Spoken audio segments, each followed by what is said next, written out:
I'm glad to invite you all for this webinar, and I think it is need of the hour, I should say, zero tolerance, no to violence against doctors and women. And we do have very good speakers, and we have grabbed them for this afternoon, and hope you all enjoy the session. Uh, Now I would invite our head of the department, Dr. Kundavi ma'am, to give welcome address. Thank you, Dr. Geeta. It's my honor and pleasure to welcome our faculty and delegates for this webinar on Zero Tolerance, No to Violence Against Doctors and Women. And we have experts, Dr. Umayal, Chairperson, FOXI, No to Violence Against Doctors, No to Doctor Against Doctors, and Dr. Kiranmay, a well-known, renowned expert on No to Violence Against Women, and who was a chairperson, FOXI, who have come in spite of her a busy schedule and taken a lot of efforts the previous years to talk about, had a lot of meetings and webinars and in-house meetings where no to violence against women, and now recently taken over by my dear friend Dr. Jayarani Kamaraj, known as Dr. JK, to probably to take over this no to violence against women. I welcome all the panelists from different parts of the country to give their expert comments on no to violence against women, and which is the need of the hour. And welcome once again all the delegates and the faculty, in spite of the busy schedule, who have agreed to be a part of this webinar on zero tolerance against no to violence against doctors and women. Over to you, Dr. Geeta. Thank you, ma'am. Thank you so much. So, without wasting much time, I would like to invite our first speaker, Dr. Umayal. Madam is Managing Director of Kumaran Specialty Hospital, Chennai, and she's President of Kanchipuram Obstetrics and Gynecology Society. Ma'am, I'm glad to have you here today. So you can go ahead with your talk on violence against doctors, practicing safely in current scenario. So we would love to hear that. Ma'am, you can start sharing your screen.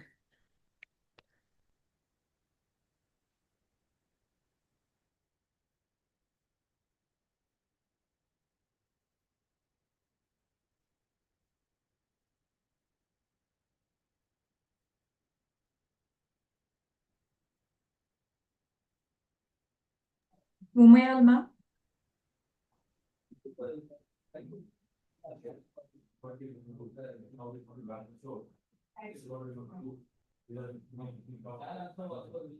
Umayal, ma'am, are you there?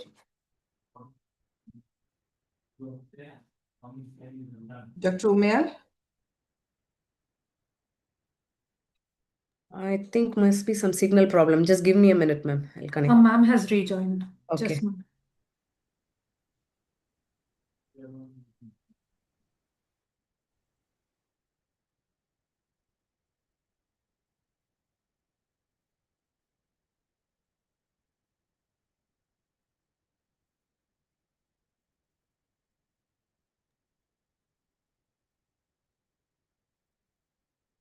Ma'am, you can start sharing your screen.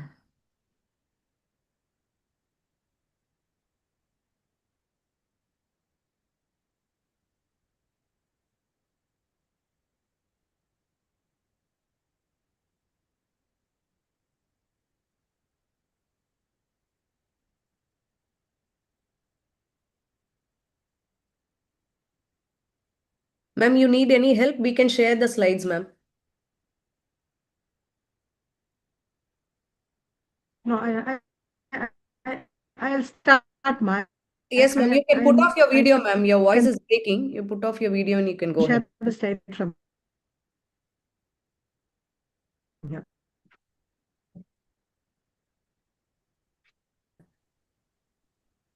I will start sharing. Yes, ma'am. Yes, ma'am. Go ahead.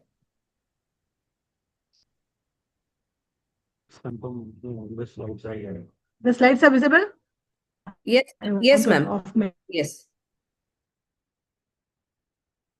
video. How do I off my video? No, my video is not. Okay. Good afternoon, everybody. Able to hear me? Yes, ma'am. Hello? Yes, ma'am, we can hear Able you. to hear me? Yes, yes. Ah, yes, Mayal, you ma'am, are yes, ma'am. heard. And I You don't are know heard. what Carry else on. it is. You are audible.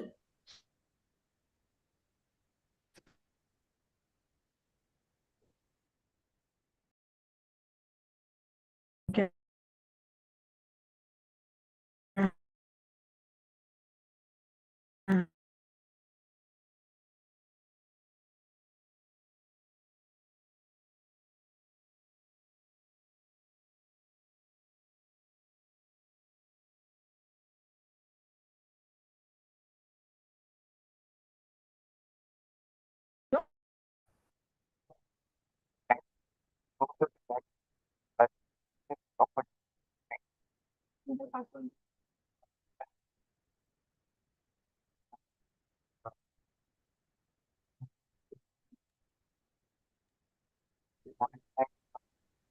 Ma'am, audio is not clear.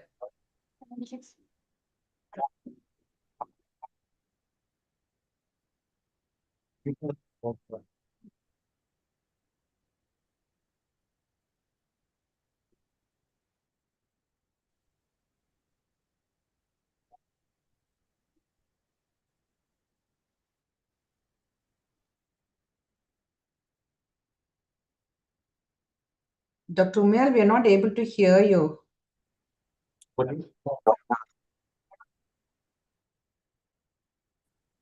are able to hear the video? No, No, ma'am. no. No. We are able to see it, but we can't hear the audio of the content. Hello?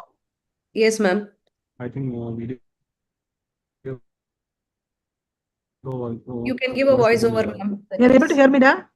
Yes, Yes, ma'am. ma'am. We Yes, can yes, hear Dr. you. Umail. You can Okay. talk, ma'am. So this is we have been seeing incidences across India where our doctors are being threatened, hit, and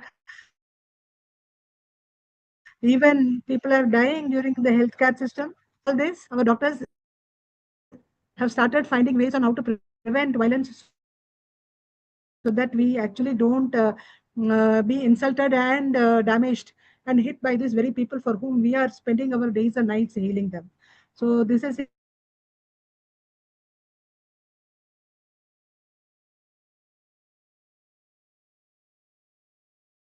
yet another video. We can see the video, but we can't hear it, ma'am.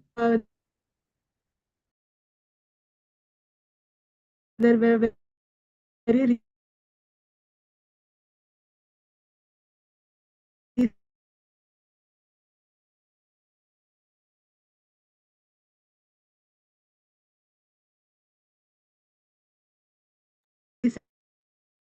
Ma'am, sorry, ma'am. We can't hear you also. Your voice is breaking. happened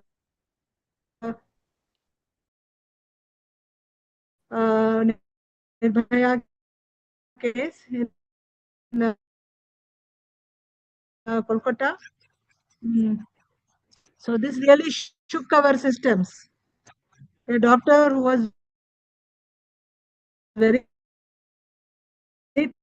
tired and she wanted to take some rest after her exhausting duty hours, was molested, traumatized, was hurt, and she died. Hear me? So, Geeta? Yes, ma'am. Yes, ma'am. Now we can. You're able to hear me, da? Yes, ma'am. Yes, ma'am. We can hear you now.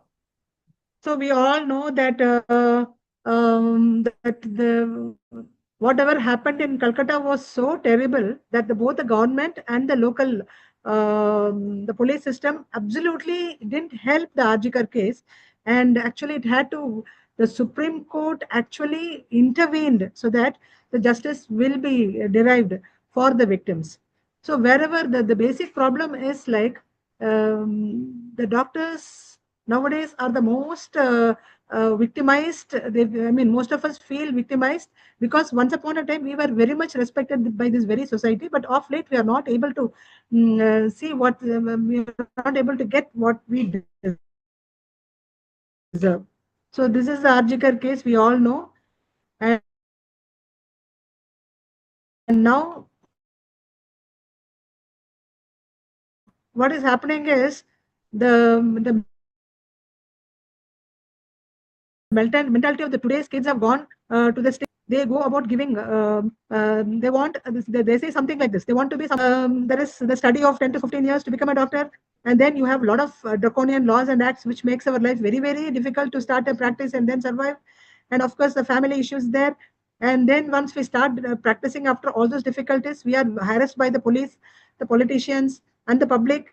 And also now the latest to join is the patients and the relatives start directly attacking us for minimal of a deviation.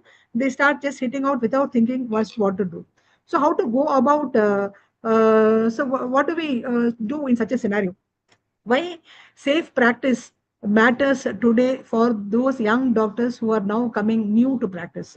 So we need to understand that we doctors, though we play a central role in safeguarding public health, but the reason, but the problem is like our own safety is now not very much um,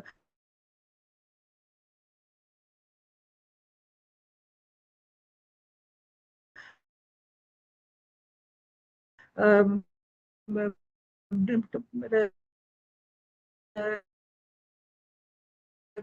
very much safe now. Abuse and harassments and detention departments where the cases just rush in, care is being done, and every patient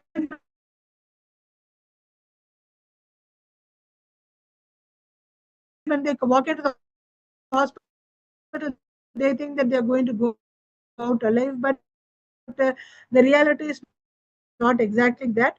And most where their staffs are considerably reduced and where the prevalence of the and the incidence of workspace violence in Indian healthcare settings, the lifetime occurrence, they say that 77% of the doctors actually report at least once they've experienced this violence at workplace. And they say that one incident every 6 hours has been reported nationally. So this is something very grave and we have to sit and think about. And the pattern and the frequency of violence is that most often it is in verbal abuse. So they say that around 96% of the time, the doctor and the healthcare workers are subjected to verbal abuse, and physical violence is 5 to 6%. But it is, I always feel that the verbal abuse nowadays, we don't even think about it, we don't even report it. It is the physical violence where we are getting injured. Maybe we are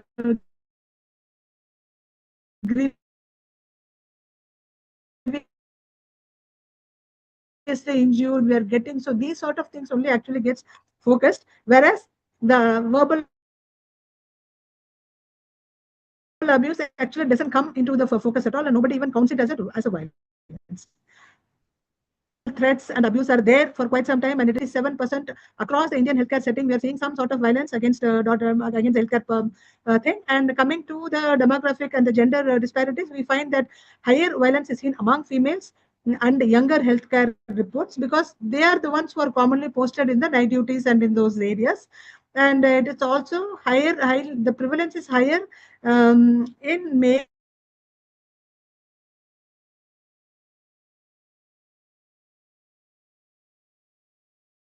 males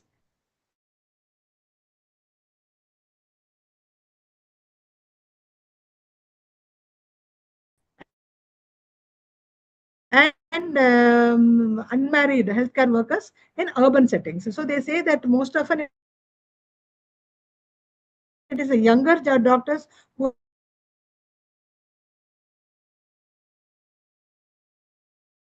are really being subjected to this sort of violence. But in our obstetric, Thoothukudi, I think around 15 years back by C-section, they had lost a mother due to, and he took a knife and so none of us are actually each for that we should always focus.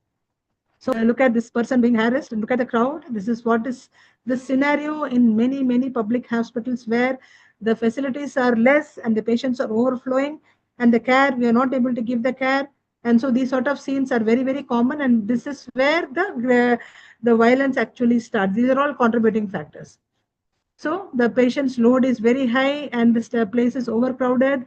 There is inadequate security. So there is inadequate security, and the infrastructure and the personnel is not able to meet what exactly the demand. So the hospitals were built for 500 people, but now we have got 5,000 patients walking.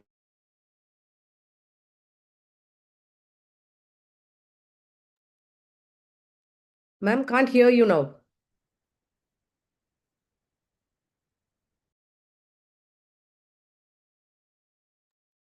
Ma'am?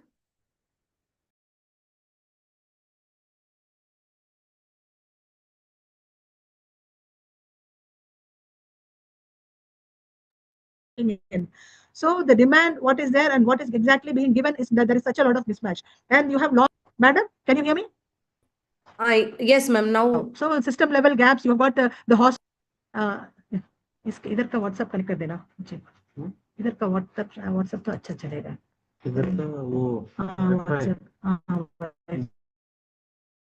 एक 1 minute मा just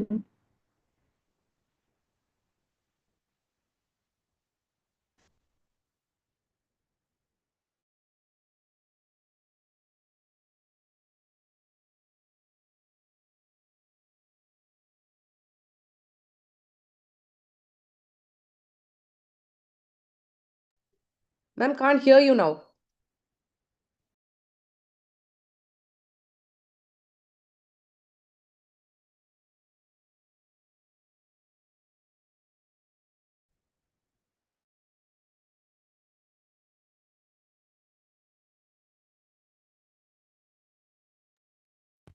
Ma'am, yeah. your slide is also not visible now.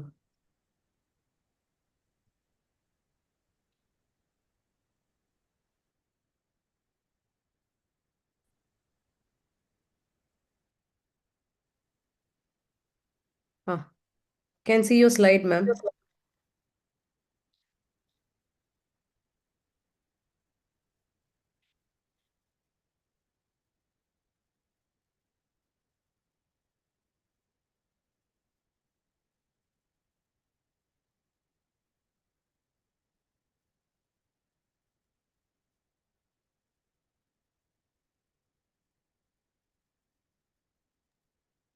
Either can we project from our side Okay, ma'am. and from madam? Okay.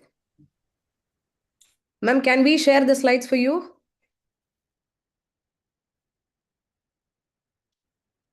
Ma'am, we can't hear you. I think she's on mute. Let me call her. Umayal ma'am, unmute yourself.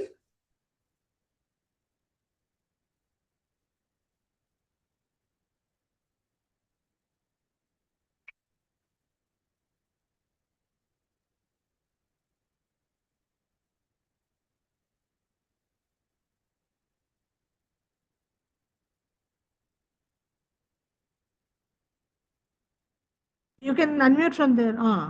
Hello, can you hear me? Yes, ma'am. Yes, ma'am. We can hear you. Bapre, I'm sorry.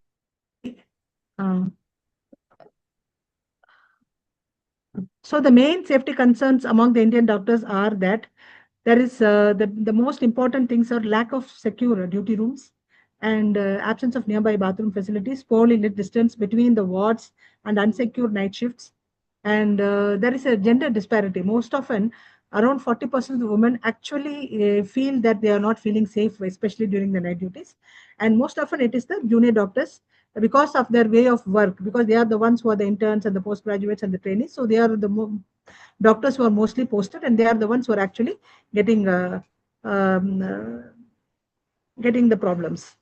So now coming to the safety during night, see, these are all the various pie charts that are actually showing that around 45% of the doctors don't even have proper duty rooms, and of which 30% actually don't have attached bathrooms.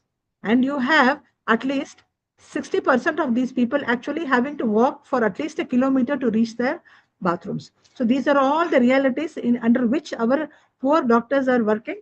And so this is the main reason why they are subjected to these sort of hardships.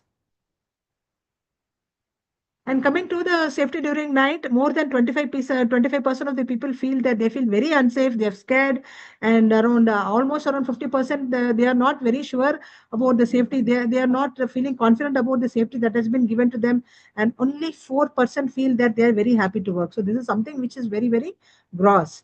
And coming to the duty room and the sense of safety, again here 50% of the people say that we don't feel safe in our duty rooms. We feel that at any point we can have some problems, some attacks and all that. And it is only 25% of the doctors feel that I'm safe in my duty room. So even the room safety is not, they don't, more than 50% don't feel safe in their own rooms. And this recent attack on this doctor in Safdarjung's doctor, no, which we all saw, like he was hit in the brain, his head was broken, skull was broken, and he was strangulated by his own stethoscope. So all these things should never become memory. They should all encourage us to make laws very strict to make sure that no doctor suffers such things.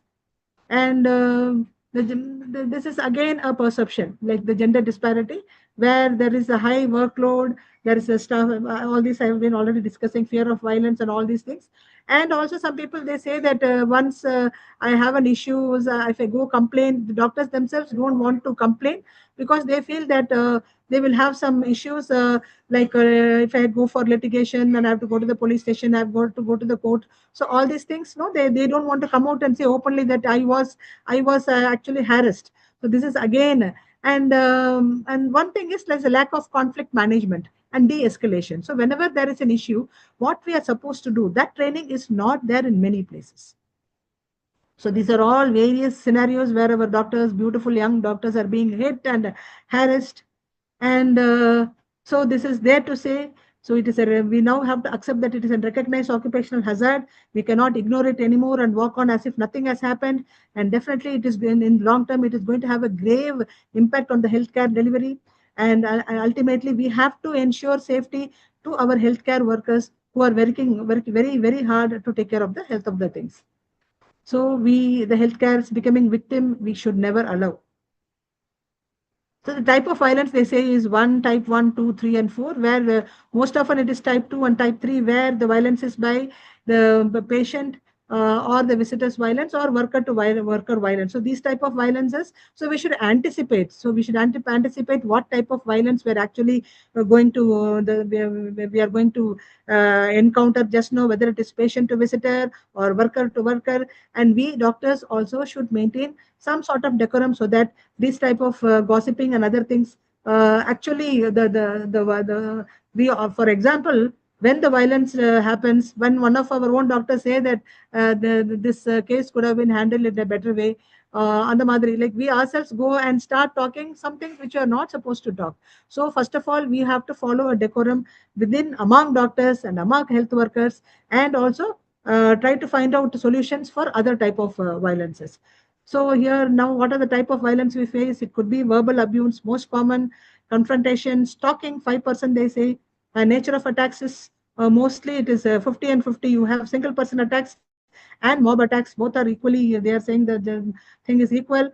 And threats and blackmailing is 25%. And harassment by police or politicians, they say it is around 16%. Physical violence, look at that, slapping, beating, thrashing, hitting vandalizing the hospital property, using attacks using sticks, knives, furnitures, இதெல்லாம் இருக்கு இப்போ.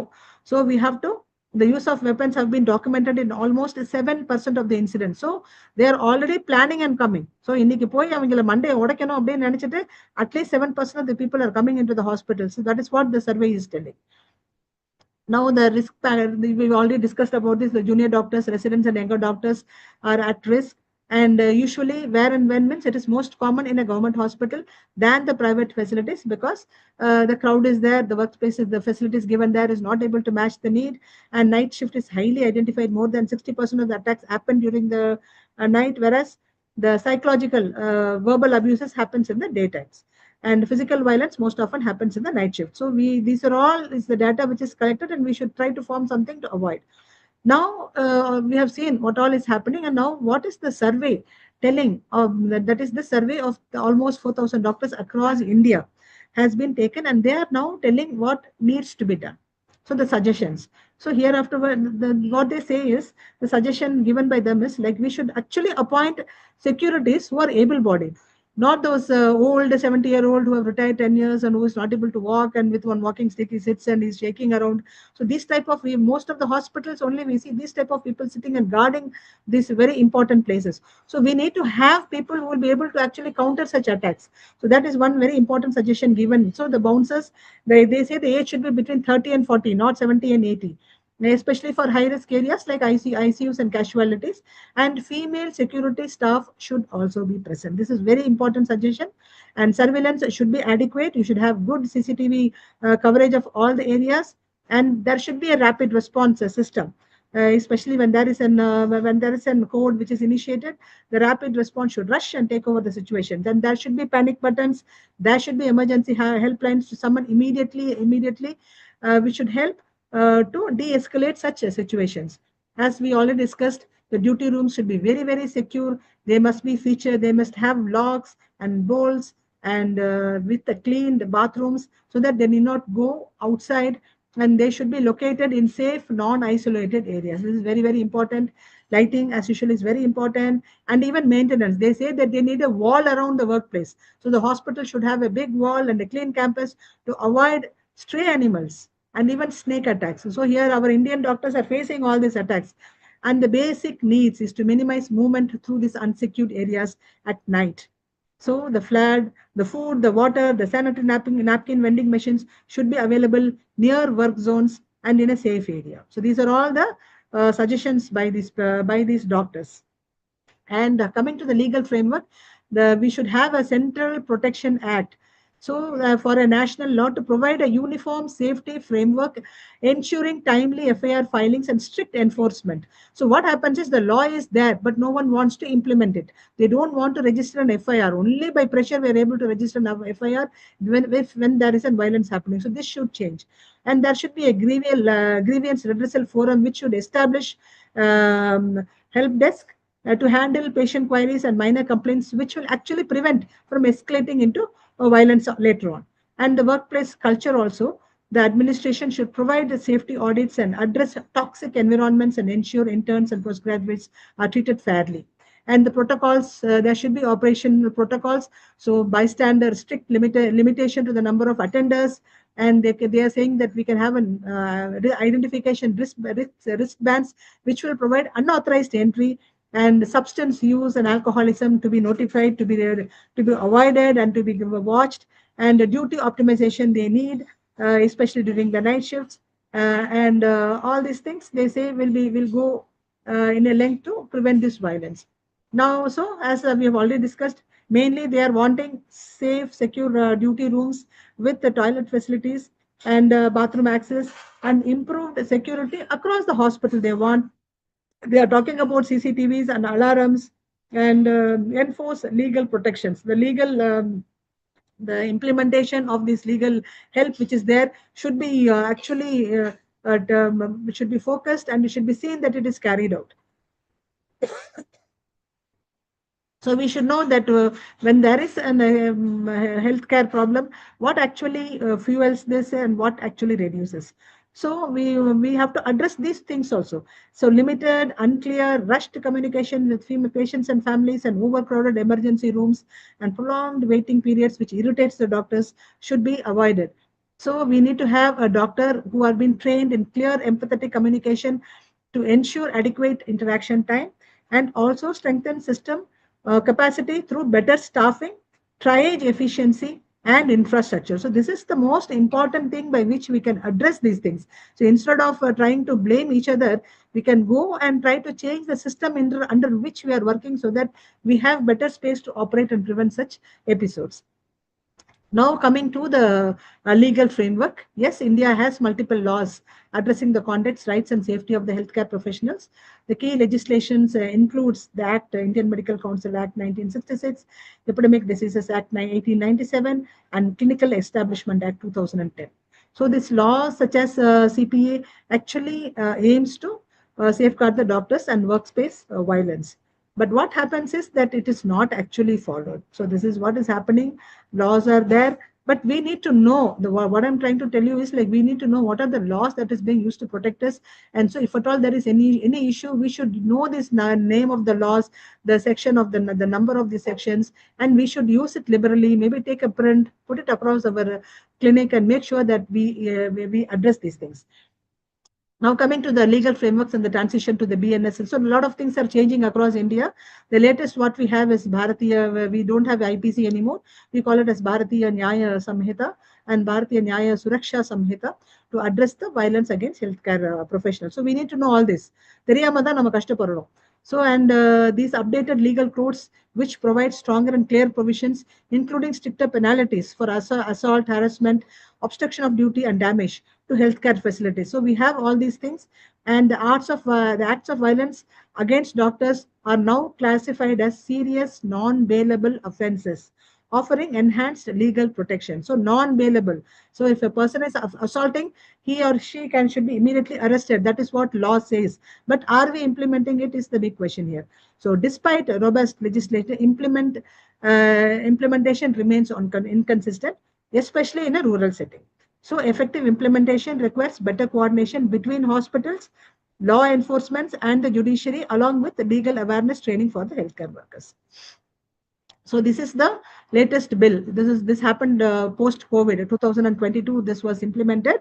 So this is actually trying to address the various things. So this provides specific legal protections against physical assault, verbal abuse, everything, and also covers all type of categories, includes doctors, nurses, paramedical staffs, interns, support staff. So every healthcare worker is now being included into this bill, and it is applicable to both private and public healthcare. And it seeks to deter legal framework by clearly defining that. So now this law is there, and we have to make sure that, first of all, we all should know what this law is telling us, and we should have the guts to go and tell them that, yes, there is a law to protect us. Come on now, put an FIR and arrest this fellow. So probably over a period of time, we'll be able to. So what is the key provision? So it is defined as violence is now defined as a cognizable and a non-bailable offense. So we will tell you, you are going to be arrested and you will not be, it is a non-bailable thing. You are going to be there for some time. So better don't touch us.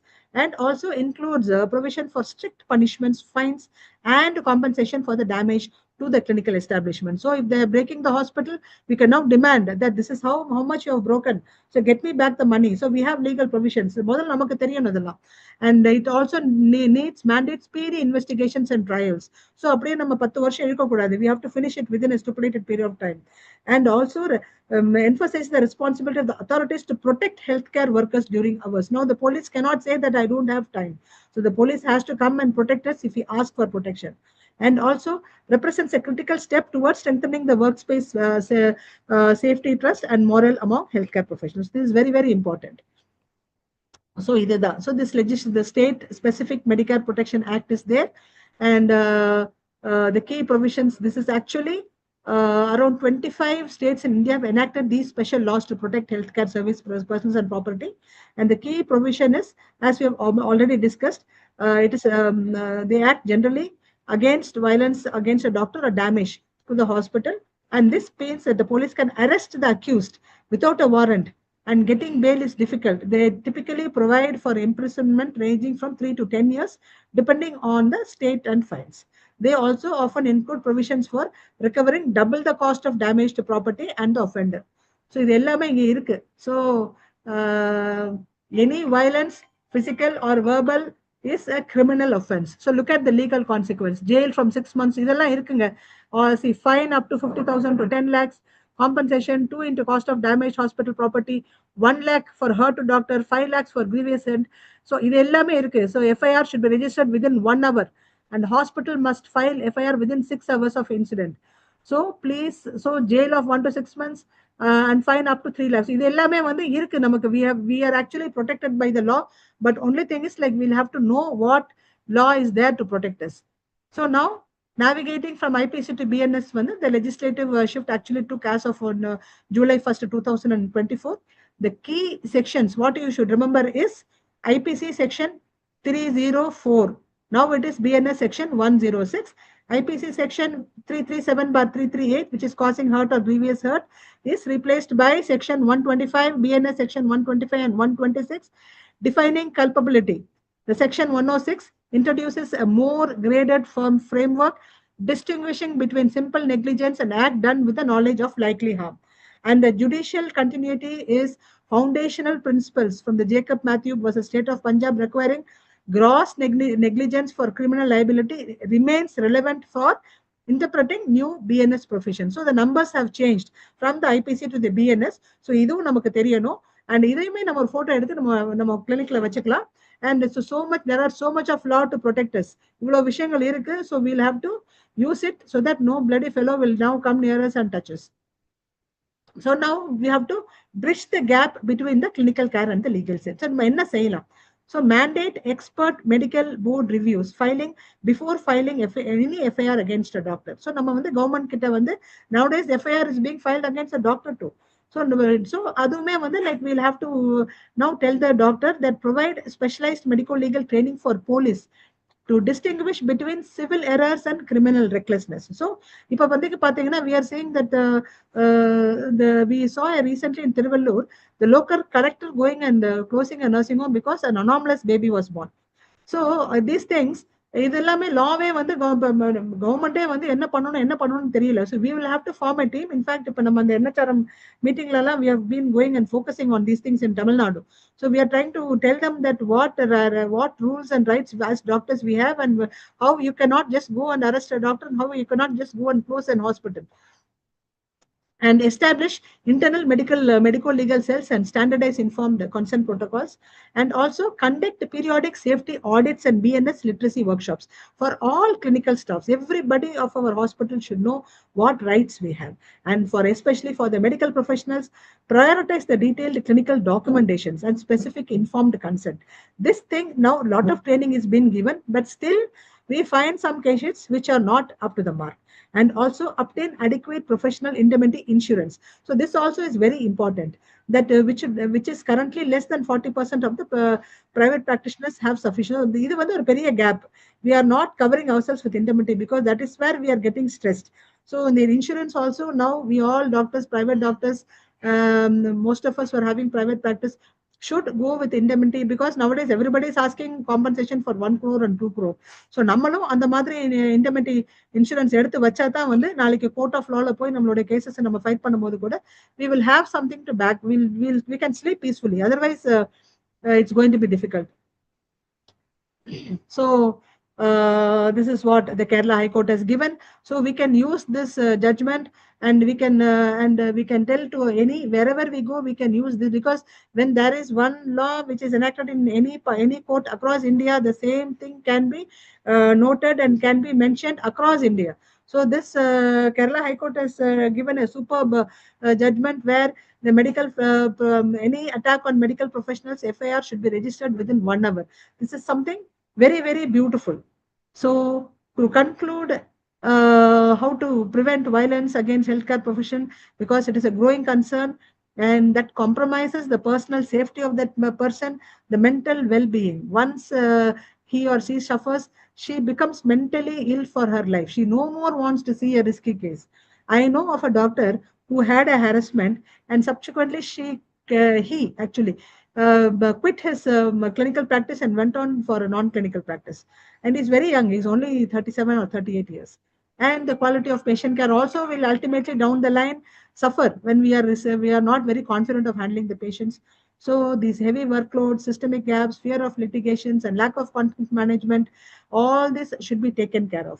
And the recent legal reforms under BNS and BNSS, which strengthens the protection for medical professionals, should be enforced very sincerely. And we need strong support from the institution for which we are working and giving our life, and the entire life we are giving for them. And we should have prompt reporting mechanisms and coordination with the law enforcement agencies. कम करके आता है कुछ. So thank you. Thank you, dear Kundavai and Geeta, for giving me the opportunity. I hope you are able to listen to me properly. Thank you. Thank you once again. Ma'am. Thank you so much, ma'am, for highlighting all these points. I think, as you said, we need to have a picture of the laws outside our clinic. That is a good take-home message. Yes. As we say, fetal sex should not be discussed with the doctor, which is posted everywhere in the clinic. This also should be a must, that public should be educated that there is no place for violence against doctors also, and it is a punishable thing. Thank you so much. Thank you. Thank you. Thank you. One question, you said that once you have to file an FIR within 1 hour. After that, do we have a team in Tamil Nadu to give us a helping hand? Like, because now Yeah, I see. Actually, here is where I would like to talk about the Indian Medical Association. See, in Indian Medical Association, we have got a framework where, especially I can talk about IMA Tambram. So here we have got a task force. So when there is a doctor who is being harassed, immediately the task force goes there, and immediately the police station is informed, and immediately, if necessary, there is an FIR which is getting filed immediately. So what we have seen is that all hospitals around IMA, around Tambram, which is part of IMA Tambram, are now practicing much more safely, because we know that we give a call to the police station, the police person rushes to the hospital because he knows IMA Tambram will not leave them. So I personally feel that all logicians should become IMA members, and we should go and actually make our presence felt, and even take post in IMA so that we will feel safe. அப்பதான் நமக்கு rules and regulations we will know. Otherwise, we are comfortably practicing. We don't know what rule is there, who will come when we have an issue. Nothing we know. So unless we go and sit there, and there are wonderful talks given by legal experts, we are calling police officials to give us talk. We are calling our PPLS as Anand David to give us talks. So we're giving lot of talks, which is actually helping us understand that we are not people to be hurt by someone else. We are very precious people. We are doing a great deal we are doing such a beautiful thing by taking care of the healthcare system of our nation. So we should feel proud about it, and we should make sure that the system also understands that we cannot be treated as we are now getting treated. So this is என்ன Kundavai? Illa ma'am, because I know you are in Tambram, maybe I think because now become the chairperson, you should involve all the IMA. அதுதான் இப்ப நான் என்ன சொல்ல வரேன்னா, எல்லாருமே முதல்ல வந்து அவங்கவங்க ஐஎம்ஐக்கு போங்கன்னு சொல்றேன் நானு. ஐஎம்ஐ மெம்பர் ஆகுங்க, ஐஎம்ஐ மீட்டிங்ஸ் போய் கலந்துக்கோங்க, ஐஎம்ஐல செக்ரட்டரி ஆகுங்க, கமிட்டி சேர்பர்சன் ஆகுங்க. அங்க போயிட்டு then you will know that அப்ப நம்ம போய் எதனா ஒரு போஸ்ட் எடுத்தா தான் நமக்கு டென்ஷன் இல்லாம போறோம். Otherwise we give excuses. So I am there in some post for the past 20 years. So நான் அதனால வந்து பாத்தீங்கன்னா I am safely practicing in Kumaran. Only thing is like because I am an IMA member and I've been holding post, the police station knows, the local commissioner knows that Dr. Ma வந்து IMA ல வந்து she's having some post. So உள்ள வரும்போதே மரியாதை தான் வருவாங்க. They will not do all those ghastly languages. And I have pasted this legal thing, no, I have printed and I have pasted in front of my, so any person who crosses the reception has to read it. So all this actually deters violence. And definitely, as you told, நம்ம our side வந்து safety system எல்லாத்தையும் trigger பண்ணணும்.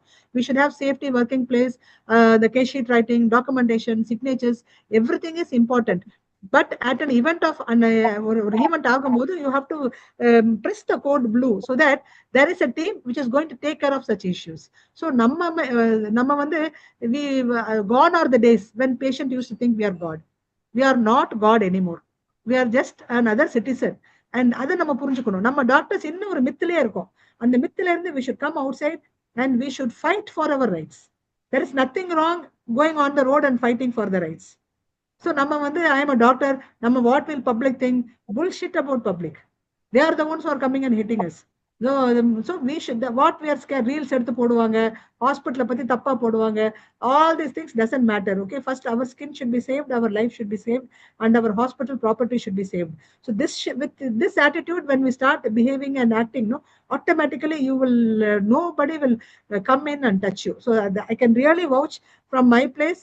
All our hospitals are practicing much more safely than many other incidents what we see elsewhere. Every day we see harassments.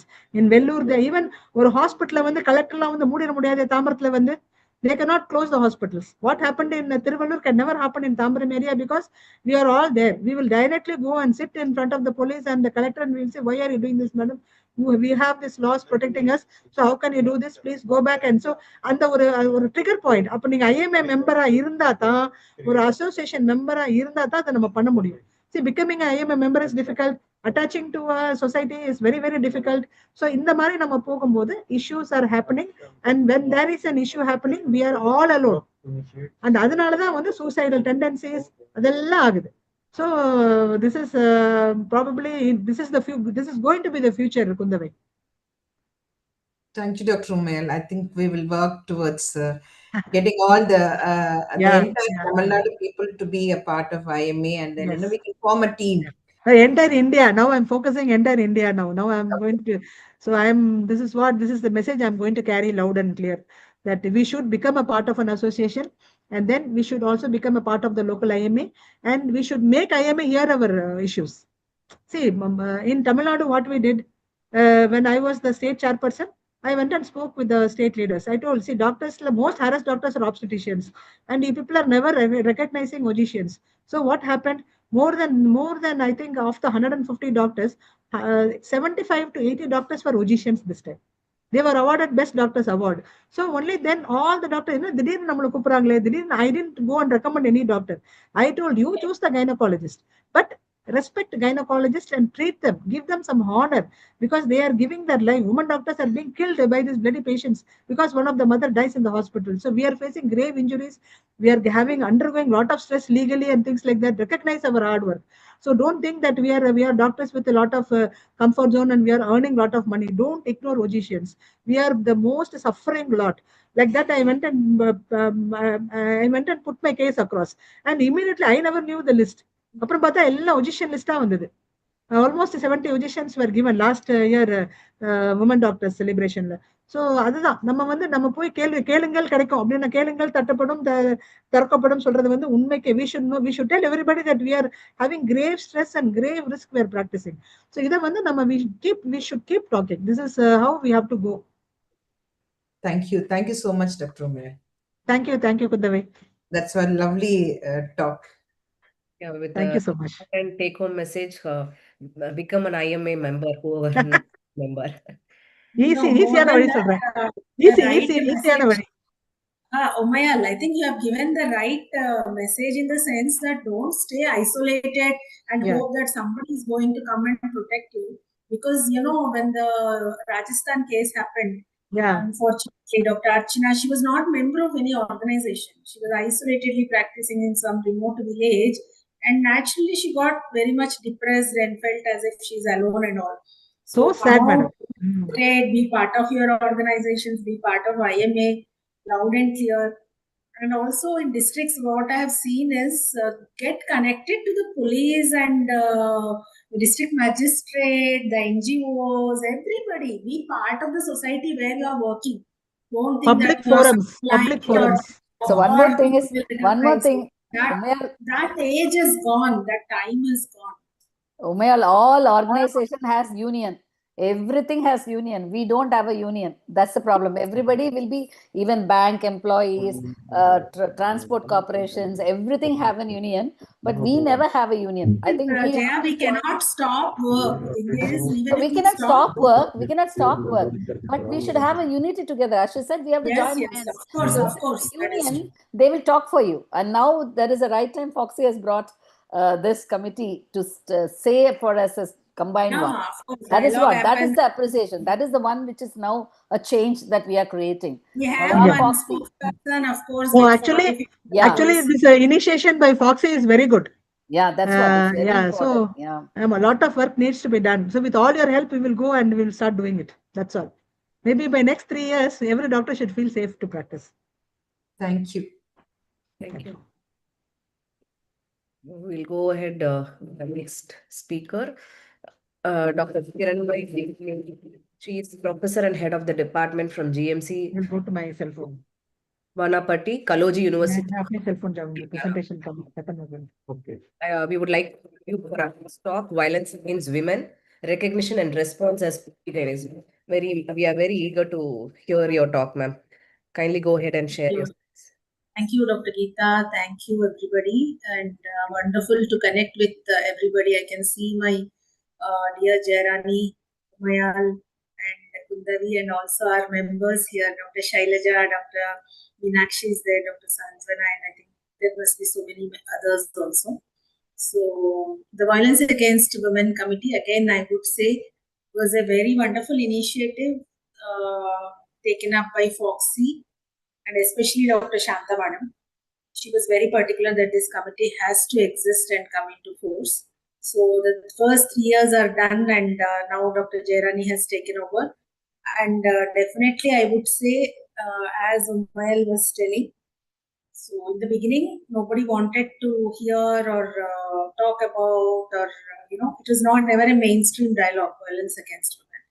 But thanks to the committee, thanks to the 3 years, and thanks to all the members, and thanks to all the Foxy leaders who have encouraged and all, we could definitely put this topic across in all the mainstream dialogue and make it relevant, not only relevant, and an impactful work, an impactful committee. I think I'm very sure that Dr. Jairani will take it forward to further lot of action and lot of work to be done still in future. So with this, I would share my screen.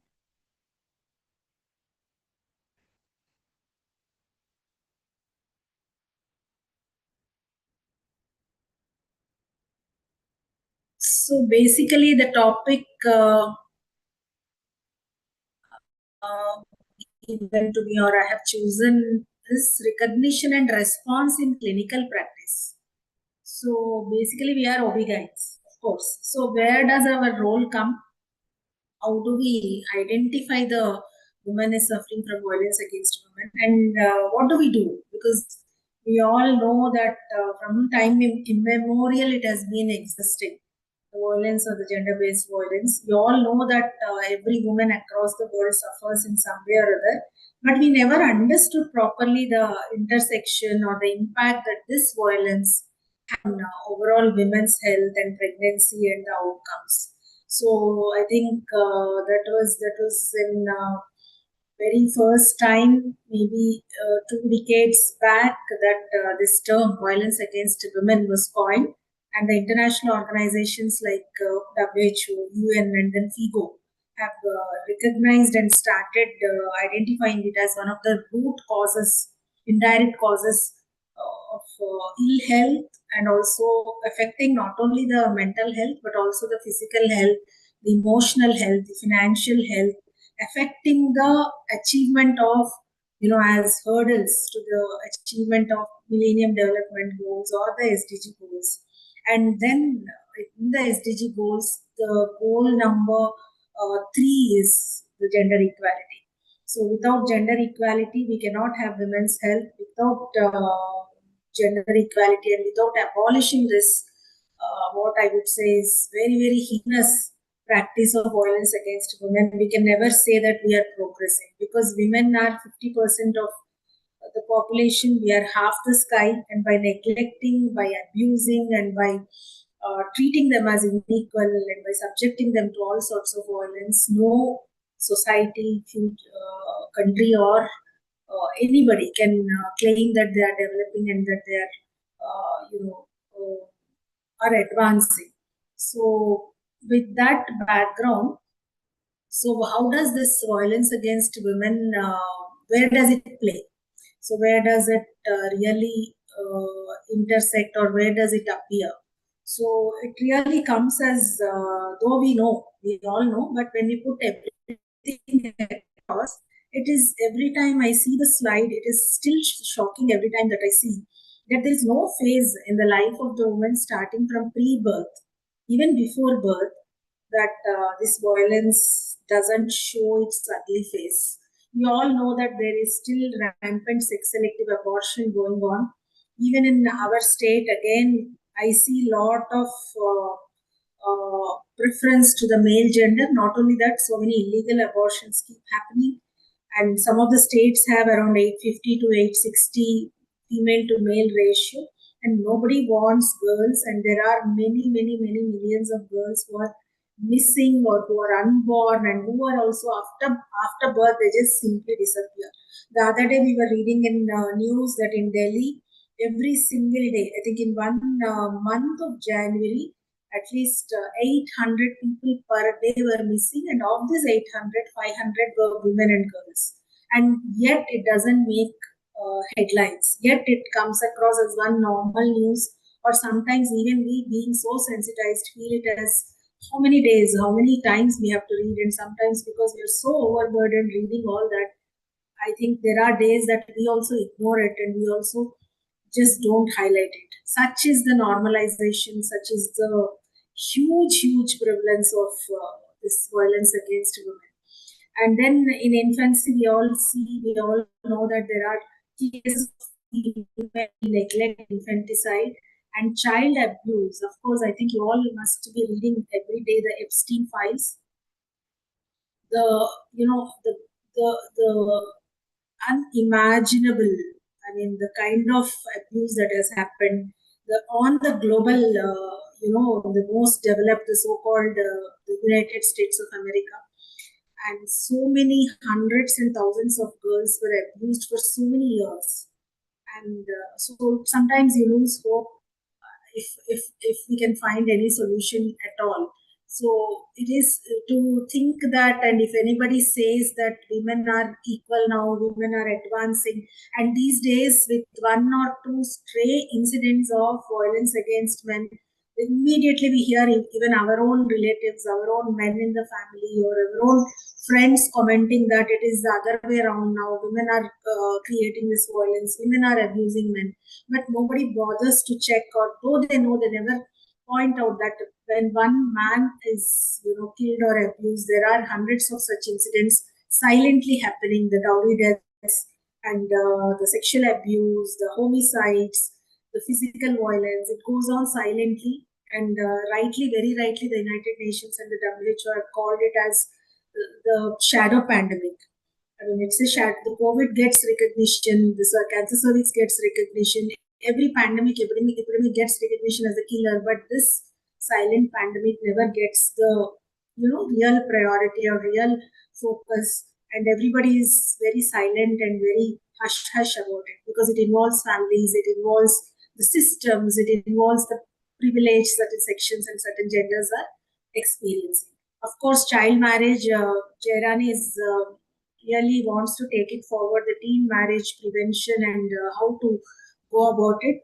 Again, I was telling 2024, we thought there were no teen marriages in our medical college or hospital.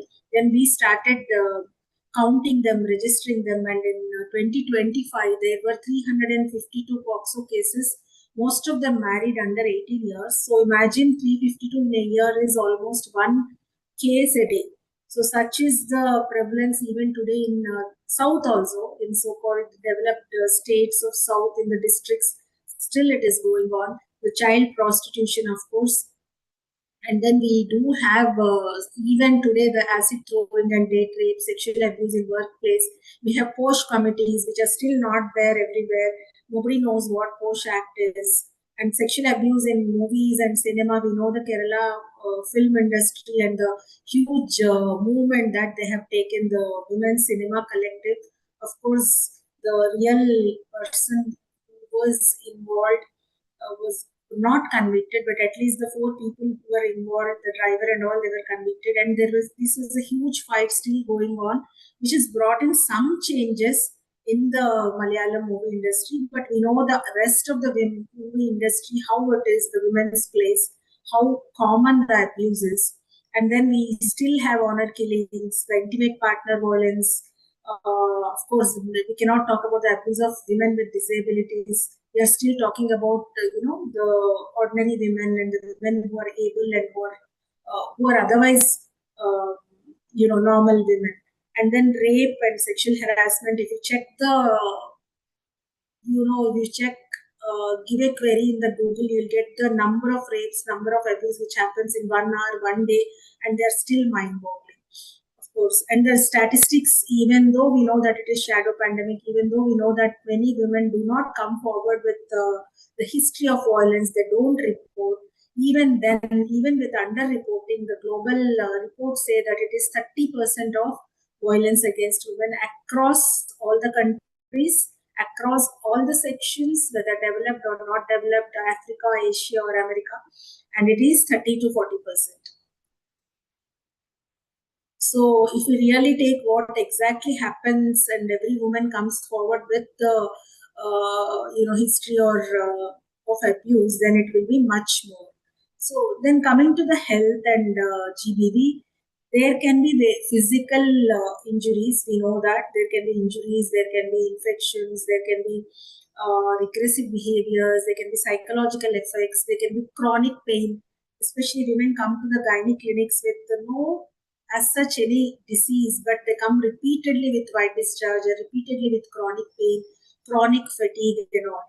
Of course, there are umpteen number of effects on the reproductive system, right from forced abortions, repeated abortions, miscarriages, unwanted pregnancy, unsafe abortion, denial of family planning or contraception, because we all know that how many women have the real freedom of choosing a contraception. It is the mother-in-law or the husband or the family which decides whether the woman can go for even as simple method as IUCD or an injectable or tubectomy. The whole society sits and decides whether that woman can undergo tubectomy. So there is no bodily autonomy, there is no mental autonomy, there is no reproductive rights as such for at least, I think I would say 70 to 80% of the women in our country. So I think only lucky 10 or 20 will be able to decide what to do, when to marry, when to have children, when to have contraception, and rest of the decisions. So, and again, they can present with lot of menstrual disorders, lot of pregnancy complications if you see the studies, and lot of gynecological disorders. Of course, the effect on the families, the children, and the community and society. I'll not go into this because the woman, when she is affected, her child and her children are also definitely affected, and the children suffer from anxiety, depression, poor school performance, and the families also there are broken homes, and then poor collective health and coping, and of course finally the effect falls on the society. This is a wonderful chart I keep showing in all the wherever I give the talk on violence against women. This is by the WHO. So it's no longer a theory. It's no longer like saying that this causes physical trauma, psychological trauma, or some other effects. There have been studies and validated studies how much impact each of this violence has on each of the health issues of the woman. For example, 42% of the women who experience physical violence have some kind of injuries. If you have the eyes and the mind, and if you have the intention to see, and these women are twice likely to experience depression and twice likely to have some kind of substance abuse. Here in rural Telangana, what we are seeing is the link between toddy, abuse, and mental health. We see the usage of toddy, especially in women who have a lot of girl children, multiparous women, or who have low socioeconomic status, and also from wherever there is intimate partner violence, the toddy incidence is also high, and this is one area I think where we need to focus our research on. And nowadays, I was telling about those rare homicides women have done on their husbands or partners, which are being discussed like everywhere. They are everywhere. But when you see these homicides, 38% of all murders of women are being committed by their intimate partners. This is a huge number. If there are 100 murders, 100 homicides, 38% are done by the intimate partners who are mates. So this gets somewhere, buried, and it becomes normalized. It happens, so what? So 16% are likely to have low birth weight babies. These women are 4.5 times likely to attempt suicide, and of course 1.5 times more likely to acquire HIV and STIs. And as I was telling, because of the fear and control which is everywhere, I think when you see your patients in your OPD, whatever be the socioeconomic and literary status, this fear and control and limited sexual and reproductive choice and healthcare seeking is affected in almost all the women.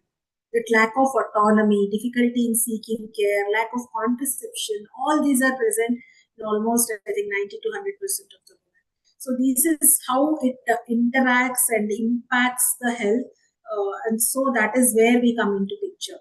So of course, HIV is more because of the trauma, because of the multiple partners, because of the increased risk taking by the partner, and also the inability to negotiate condom use in cases of intimate partner violence, which increases the incidence of HIV in these women. So there are some myths, of course, that it is more prevalent among poor women and girls, but basically we know that studies show that it is present across all socioeconomic, educational, and racial backgrounds. The reason is it is not simply the financial empowerment, it is not simply the privilege and the ability to take decisions and all. It is mostly the system, especially the patriarchy, especially the misogyny, especially the cultural aspects, the religious aspects, which are like deeply entrenched in the society, which make the women tolerate all this, and which make and shame the women when they try to come out of the violence. So even the parental support is there, the family and the society support is not there to any woman who wants to come out of this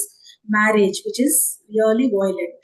So another myth is that girls experience violence, sexual violence by strangers. Of course, we know that most of the girls, most of the sexual violence, especially for the young girls, happens by known people at homes. And again, the homicides are 6 times more likely by known people, known partners, than somebody who is a stranger.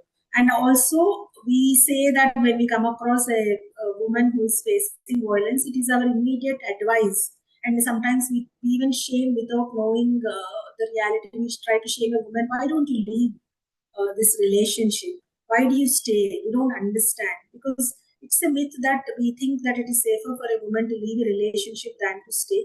But actually, the studies have shown that violence continues and even escalates after a woman leaves her partner. Even if after she leaves him, he continues to stalk her, he continues to harm her, he may even kill her. So the risk of being murdered is greatest immediately after separation. So it's not simple. It is not easy to say that, you leave this relationship or you go out. It is a very complex decision which has to be taken by the woman, and all the community support, all the legal, everybody has to be there. And even then, it is not a happy life, or it is not a very conflict-free life, even when the woman leaves the relationship, especially with a very severely abusive partner. So now coming to the effect on pregnancy and newborn, this is the very first time I think I've seen a patient always tell that we thought it was eclampsia, we thought it was a stroke, and the death, even the cause of death was mentioned as eclampsia. And after that, the parents had come and filed a case that she was, she was battered very badly by the husband, and he had beaten her head across the wall, and she had suffered a fracture and all. Then postmortem was done, and it was true that her skull had shown fractures, and we were shocked to even think that it was not a natural death and it is not eclampsia, and it is actually a criminal homicide by the husband, which could have gone undetected if parents had not complained. We don't know how many cases go unnoticed, unrecognized, simply because nobody wants to file an FIR, or nobody cares about that woman.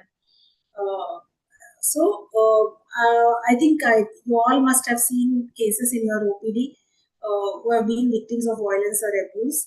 You know that they do not present, or they do not come and tell you upfront that they are suffering from violence. So what are the common clinical presentations? So this is one of the cases that we had seen. She had come with obstructed labor, then presented with ruptured uterus shock, and finally landed in maternal mortality about 10-15 years back. Then later on, the history revealed that there was kicking on the abdomen by the husband, and she was pushed violently. She fell on a sharp edge, and this violence came only after the maternal mortality was recorded. And at that time, we were doing a study, and I was very keen in asking the history of violence, especially in near-miss cases and morbidity. This was a death to violence and due to violence, and not simple maternal mortality. So again, another case which is presented with antepartum hemorrhage, shock, and placenta accreta. Of course, when a case like this comes, we never think twice of any other cause, because she had placenta accreta. Of course, she will bleed, and she had APH. She landed in hysterectomy, and again, that was a time when we were doing the study on IPV and pregnancy. And very surprisingly, it was again precipitated by husband kicking on the abdomen, and she landed with a torrential hemorrhage. And this is the case which I told. This is my very first encounter, or very first time that I had seen I was shocked beyond words to see this patient. Like, I thought it was eclampsia with CVA, but it was not due to eclampsia. It was fractured skull and cerebral hemorrhage and direct death. It was a homicide, and parents had filed an FIR, and this is a hidden violence which masqueraded as a maternal disorder. So we have to be watchful.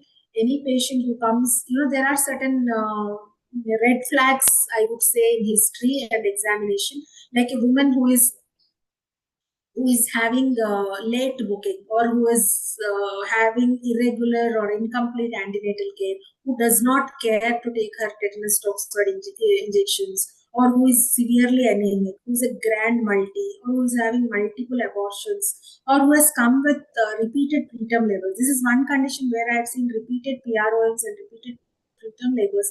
Again, there will be some kind of either emotional or physical violence. If you check on their arms or if you check on their body, there would be some marks of self-harm. The hesitant cuts on the arms, or I have seen many times, which would have gone unnoticed if I am not aware. So this case again was she was left abandoned actually by the husband, and she collapsed in front of a hotel, and those hotel people had shifted her in 108, and she had nobody with her. And the hospital administration, the superintendent or RMO, had signed for her, and immediately took her up for LSCS. There was a scar dehiscence, and it was a near miss, of course. Then later on in the post-operative period, we noticed her arm and leg which had rods implanted in the both the upper and lower limb. And the history was like there was severe spousal violence, and this fellow husband had pushed her from the second floor 3 years back, and she had sustained these fractures, and she almost died at that time. They were separated, and there was a family court, and then some reconciliation. Again, she was forced to go back to the husband, and again she had this pregnancy, and now again he had abandoned in labor. She was almost killed twice. So it was, she never mentioned this rod and fractures and all. Only when we asked, she told. So this was a case of severe anemia and 2 IUDs. So 2 IUDs, severe anemia. Again, this husband used to kick on the abdomen every time when she was almost nearing term, and always followed by loss of fetal moments. This third pregnancy, parents brought her home, and they took care of her. Then we transfused blood, and there was a live baby. So this is another case which I can never forget. This woman was brought in acute hemorrhage shock by 2 young girls, her own daughters, who were 9 and 10 years of age, and she had 3 abortions, 2 previous cesareans. The immediate response by the postgraduate or the resident there was like, you don't know, there's no adult over there, there's no attendant, where to get the blood, who will go for the investigations, who will take care of the patient. Of course, again, that was a time when we were doing study, and I somehow remember that I have to ask for violence. And it was again very surprising that there was very clear-cut history of physical, emotional, and sexual, and all sorts of violence by the husband. She was denied food, she was denied employment, and every time she conceived, he would give her over-the-counter NTP pills and used to cause forced abortions. And even this time, it was the same. She was given some tablets, and she had acute hemorrhage, and she was left to die. And those little girls somehow got her to the hospital, and we gave her, I think, multiple transfusions, and she was not willing to go ahead for a case. This was again 10 years back, because she had a younger sister, and very, I would say surprisingly, but not surprisingly, the father also supported the son-in-law, because he said, you have a sister, you cannot, you have to stay with that man only. So he was not at all with the daughter's side, and she was a graduate. And finally, her mother, though she was silent, she came and she didn't leave her side, and finally we ligated her tubes. That was what we could do at that point of time, because 10-15 years back, these one-stop crisis centers, Sakhi centers, we didn't know what to do. We were screening for violence. We were trying to find out how violence impacts the pregnancy, and we were really surprised and shocked to see it was so much prevalent, and our prevalence in the study was around 38%, exactly the same as WHO study or other global studies. And it was a time when National Family Health Survey also never took data on violence. Only in NFHS 4 and 5 they have started collecting data on violence. So it was very, very initial days when nobody even knew the term violence against women. Nobody even thought that it would impact the pregnancy so much to the extent of 30-40%. So this was another woman who was pregnant, actually 28 weeks. She was a vegetable vendor, and he was alcoholic, and he always pestered her for money. And one day she refused, and this is what he had done. There were so many injuries on her, and he even stabbed her in the abdomen, which pierced through the uterus, and there was IUD, and there was this perforation. And finally, she landed. It was a near miss, and somehow she survived. So this is all, these are all the cases from that period of study when we did. I think whether I have put it in these slides or not, it is published in SEPHA. We studied around 400 antenatal women. We gave a survey, we took a consent, and we kind of examined all types of violence. There was huge variety of physical violence. You wouldn't believe. Some women were burnt with electricity. Some women had someone, I think he hit the wife with a belt or a whip. So much. One woman, pregnant woman, had, she refused to have sex during pregnancy, and he had, injured the vulva so much by kicking on the, perineum and vulva. It is unimaginable. And if you don't ask, if you don't know, nobody would tell you their stories. So that is where our unique position is. We are a specialist stakeholder in women's health. We are the physicians, we are the surgeons who are like, we have taken the kind of promise, or we have taken responsibility for 50% of the population, that is women's health. And to shy away from this aspect is somehow neglecting a major source of root cause, which is causing a lot of morbidity, both pregnant and non-pregnant, from pre-birth to, as I said, menopause. So we have a unique position. We do have many opportunities. Dr. Shanta Madam always tells this, that the woman may not go to police, lawyer, or anywhere in her lifetime, but she would come to a gynecologist at some point in life, at least once or twice. So we need, just like opportunistic pap smear screening that we do, just like opportunistic NCD screening we talk of, we need to have this even single opportunity to see that if the woman is having any red flags or any kind of suspicion or any kind of situations which can indicate that she is suffering from violence against women.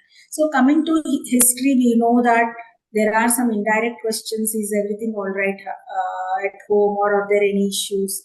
Then there were screening tools, abuse assessment, HARC, HITS, VAST, and so many were tested and so many were used.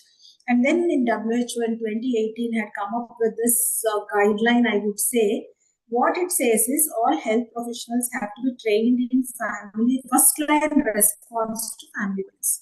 What is first-line response? Listen, believe, inquire, validate, enhance safety. This is otherwise called as the lives approach. So, but without this lives approach, without this undergoing training in the first-line response, there is no point in universal screening. Like asking randomly all women at all health encounters whether IPV is there is not recommended. Why? Because without any training, without any follow-up action, if you are asking about violence, then you don't know what to do when violence is revealed. That is not going to help, and on the contrary, it is going to harm the woman, especially if you are not taking care about privacy, confidentiality, safety. And if the family member is there, if the partner knows, her life would be further endangered. But definitely WHO guidelines identify the antenatal care as a setting where a routine inquiry could be implemented, but the condition is the providers are well trained on a first-line response, do's and don'ts, and then what are the minimum requirements. So as I have told, safety first, do no harm. So first of all, you may want to help, you may be really worried and you want to really help, but then make sure that by asking, by not taking enough care, if you are endangering the safety of the woman, know how to approach. So first of all, why do survivors don't seek help? Why do you think that they don't tell you upfront or to anybody? See, some of the violences are so much that How can they even tolerate and not tell anyone? But still, we know women don't tell, women don't come out. First, these are the few of the reasons, because first thing happens is victim blaming attitudes. Then fear of shame, stigma, no confidentiality. The harm would increase. If the husband knows, he would beat again, he would even isolate again, even further. And there are no services. They don't know where the services are there. And we know that services are not, they were not there, and they're still very in their initial stages, the Sakhi centers and all, still to be operational, still to be fully functional. And again, there is this perceived impunity of perpetrators. Perpetrators get all the support from the law, from the society, from other perpetrators, from other males, whereas the support for the victim is very, very, very less and minimal. Even many women do not even, they first try to ask the woman why you were there, why you have provoked him, why you have caused anger, why you were there at 2 o'clock in the night, why you were there at 9 o'clock. When Nirbhaya Abhaya happened, I heard at least one of the men saying, why didn't she bolt the door? Can you imagine a healthcare worker getting tired and just lying down in a room, and the onus is on her to bolt the door so that some fellow will not come and rape her. So this is still the attitude today, even today. So these are the people who play an important role to help the survivors. Of course, the survivor herself is at the center. You can see the healthcare provider, especially the OB/GYN specialist here, then the community, family, and friends. Of course, I'll not go into this because there is a huge role for the family, friends, and community. The community and the friends have to be told and trained, that reiterated that it is the perpetrator who misused their position. It is not the fault of the victim or the survivor that she has experienced this. And then, of course, we have already discussed, we are trusted, we are role models, women are likely to seek health services at some point in their lives. And we already know that it is an underlying cause of injury and ill health. So again, coming to healthcare workers, we cannot say that all healthcare workers have this empathetic attitude. We are also human. We also suffer from biases.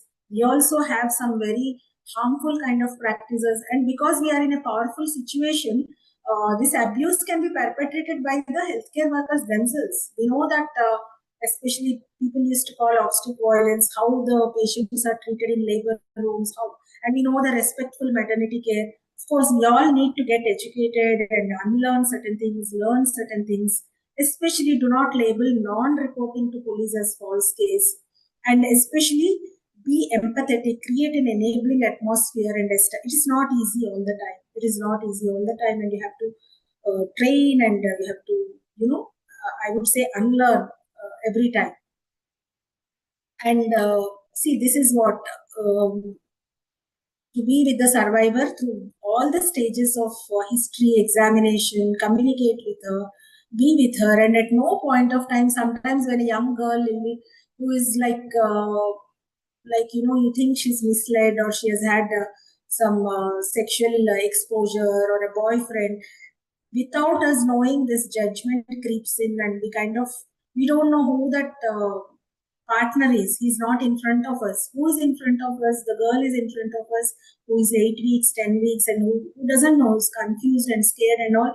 Again, because in our mind, again, we think, why should this girl do like that? So such is the bias which creeps inside, which has to be curbed, and which has to be never done, the judgment.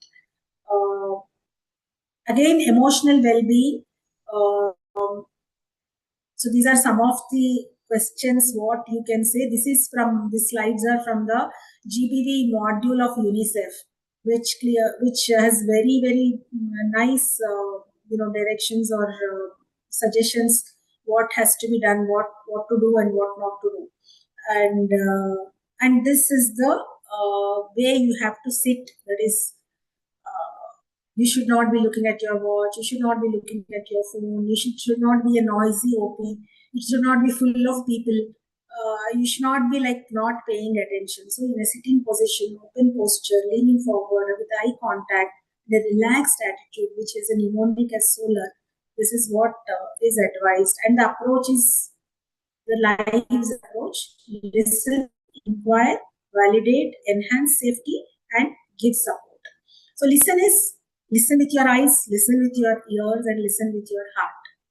and have a good body posture, and avoid compound complex questions and leading questions. Ask open-ended, focused, and short and closed questions, and listen. And then do's and don'ts. I will go to the don'ts because do's we have already told multiple times. Don't pressure her to tell her story. Don't judge. You should not feel that way. You should leave that fellow. Or he is your husband. I know him from a long time. He is very nice person. I don't think he does this. Something like that. Don't assume that you know what is best for her. Don't interrupt. These are some of the don'ts. And don't try to finish her thoughts for her. Don't tell her about someone else's story or tell about your own story. Don't think and act as if you must solve her problem. This is very important because at some stage, even some of our committee members, and we also even felt that we're not able to help these women completely or properly. We are not able to solve the problems for them. Don't think that it is your role alone to end her problems. We are not someone who can completely eliminate this, you can say the disease from the society. You cannot sometimes solve really her problems. What you have to do is simply just lives, listen, inquire, validate, enhance safety and support wherever you can. So these are some of the inquiry questions. Validate is validate. That's it. I mean, not try to sound doubtful, not try to verify the survivor story.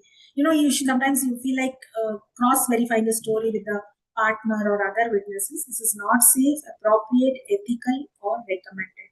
So you validate with the right sentences. Then he is enhancing support, and instead of sympathy, you have to offer empathy. Empathy is an attempt to put oneself in the survivor's shoes. So always you practice empathy instead of the sympathy. Sympathy is something like which leaves the other person feeling more vulnerable. They don't feel that empowerment when you offer sympathy, whereas empathy can make the survivor or the other person feel better, feel more empowered. So in our relationships also, many people offer sympathy but not empathy.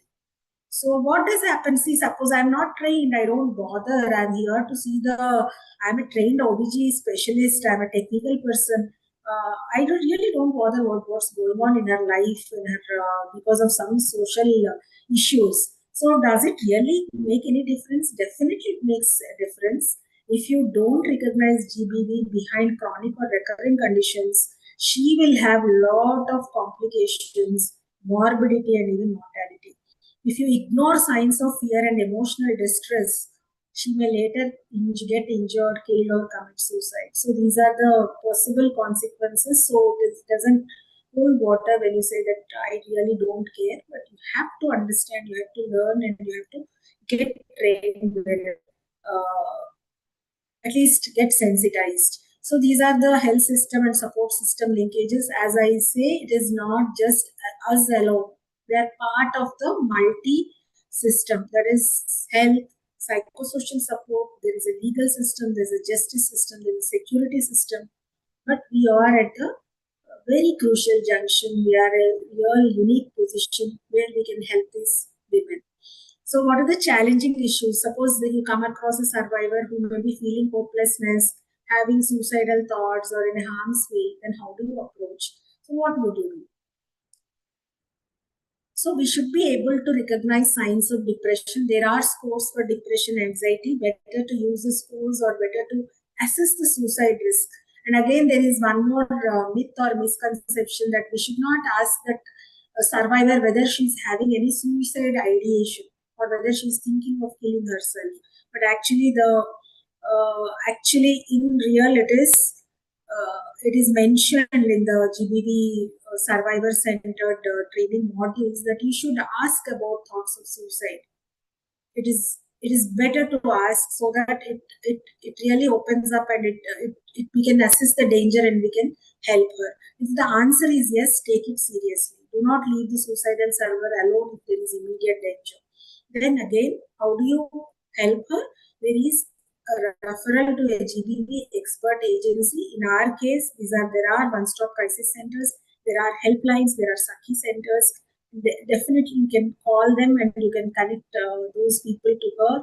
And there are one-stop crisis centers in some Sehat and all, and one of the private hospitals, the Fernandez, has a Rahat center in its one of its hospital centers. And now government of Telangana, it is intending to train all the ANMs, ASHAs and PHC medical officers with this basic sensitization course. And at least one of the hospitals they want to take up as a pilot center to open the one-stop crisis center.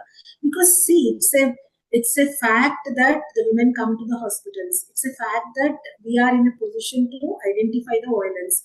So instead of connecting them to some other place which is somewhere else, the one-stop crisis center, it makes sense that at least some of the hospitals, some of the referral centers, or some of the hospitals where all the healthcare workers are trained to have this one-stop crisis center in its premises. That deters so many men. And again, we had one of the contests, the No to War poster contest for clinics last year. Many of our members had sent so many beautiful posters for clinics. And I think I have them in my hospital also. So put up those posters. This hospital does not, tolerate. There is zero tolerance to this violence against women. These are the helpline numbers. This is the crime under which you can be booked. So that kind of empowers the survivor, who may share with you after seeing this information, whatever is happening with her. This may deter the abuser or partner from doing it, or at least from being careful and all. So make your clinic say that we have zero tolerance to violence against women. Put some posters. If not anything else, the one-stop crisis centers have these helpline number posters of 181. So I have put up even in medical college also. Because I realized in the medical college, the sanitary and security sanitation staff many were victims of this violence against women. And I helped one woman with connecting to Saki Center, and that girl told that many of my friends, many of my co-workers suffer from this. So we put up these posters and we had a sensitization session. Try to do whatever you can. The sensitization goes a long way. Training your colleagues goes a long way. Trying to identify the marks of or red flags of violence against women in your antenatal OP, in your clinics goes a long way. When you see in the wards, then immediately connecting to the one-stop crisis centers or informing the police or family counseling or the Saki center, whatever, it goes a long way. At least if at all the Saki center people, if she's not willing to file a case, we always tell the woman that this is the number, you can any day come. This is our center. We are there anytime. So they don't force her to file a case or anything. But they tell that, that is a kind of door is open to her. So that makes a lot of difference. There is somebody who cares. That itself is enough to survive sometimes. So this is about the suicide attempts, whether we should ask or not. We should ask about suicide attempts. It does not increase suicide attempts. On the contrary, talking about suicide often reduces the woman's anxiety about suicidal thoughts and helps her feel understood.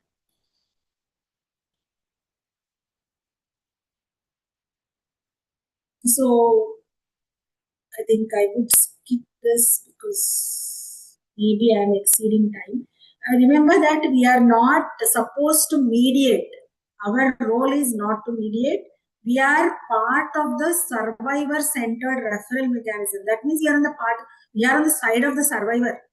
We are not in the middle. We are with the survivor. Mediation means that you are trying to find out and listen to the other person and all. So mediation is not our response as GDV, being healthcare workers.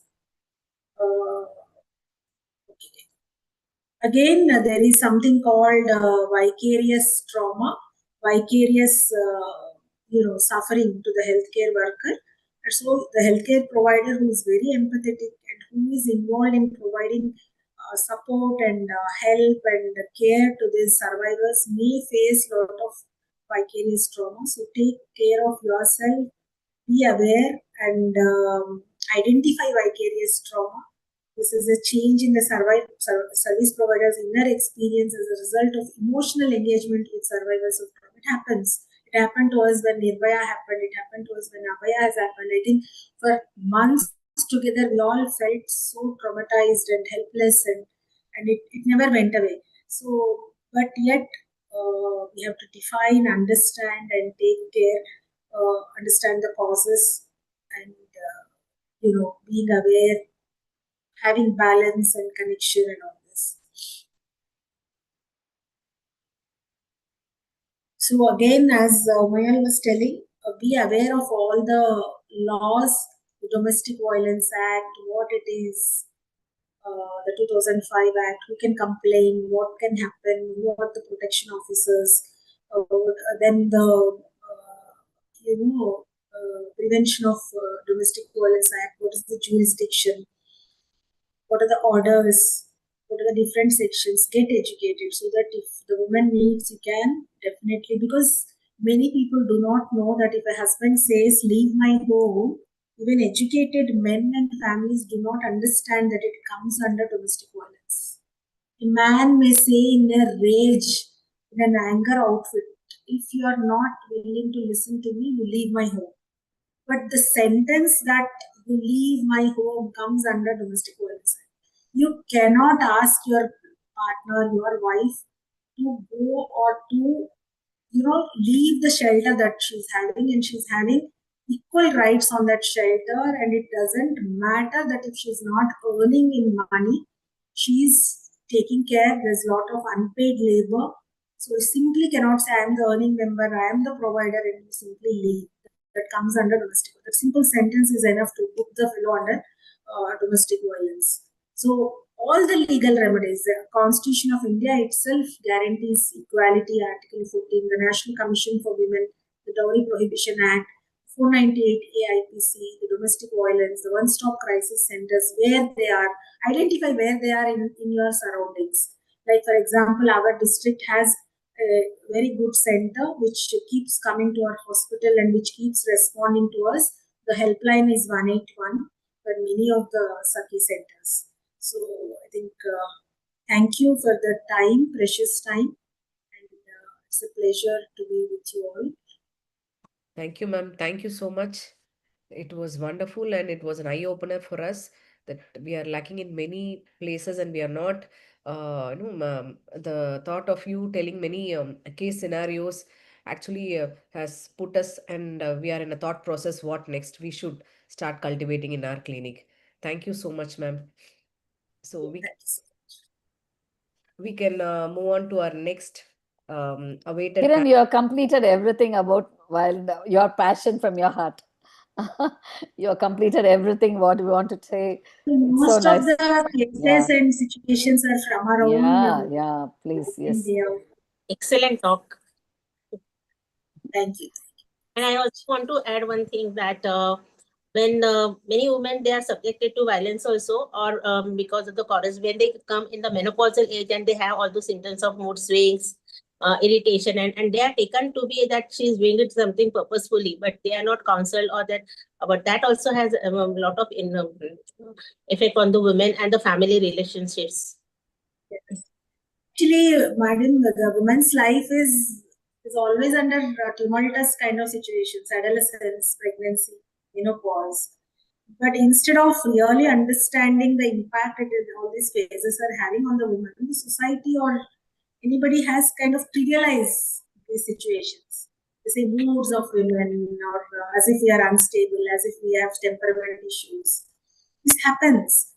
There is one term like a reproductive psychosis. Men are always justifying their state. Yeah. I mean, they always justify by our weakness. That's what But all actually, other. it is not so. It is not so. It's one of the myths which people propagate, and No, that's what they justify. That's a men attitude. That itself is a wrong way. So people should realize. People should realize. They have divorced at the age of 60 or something, after menopause also. So I was very much surprised after having such a good life, and after 30, 35 years, why you divorcing?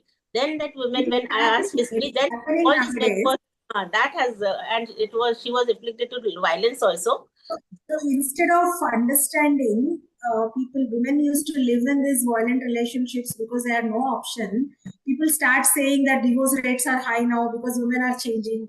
Women are no more, not like, the culture is changing, all that. But actually, people stay in violent relationships without divorce because they had no choice many times. I mean, many women don't have a choice to leave that relationship. Exactly, ma'am. There is no choice actually, most of the Yeah. time. And Yeah. they don't have an independent existence facility available.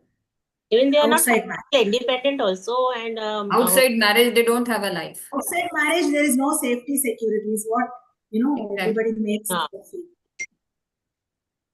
So after all, it was an excellent talk, ma'am, and we learned a lot of things and came to know so many things. And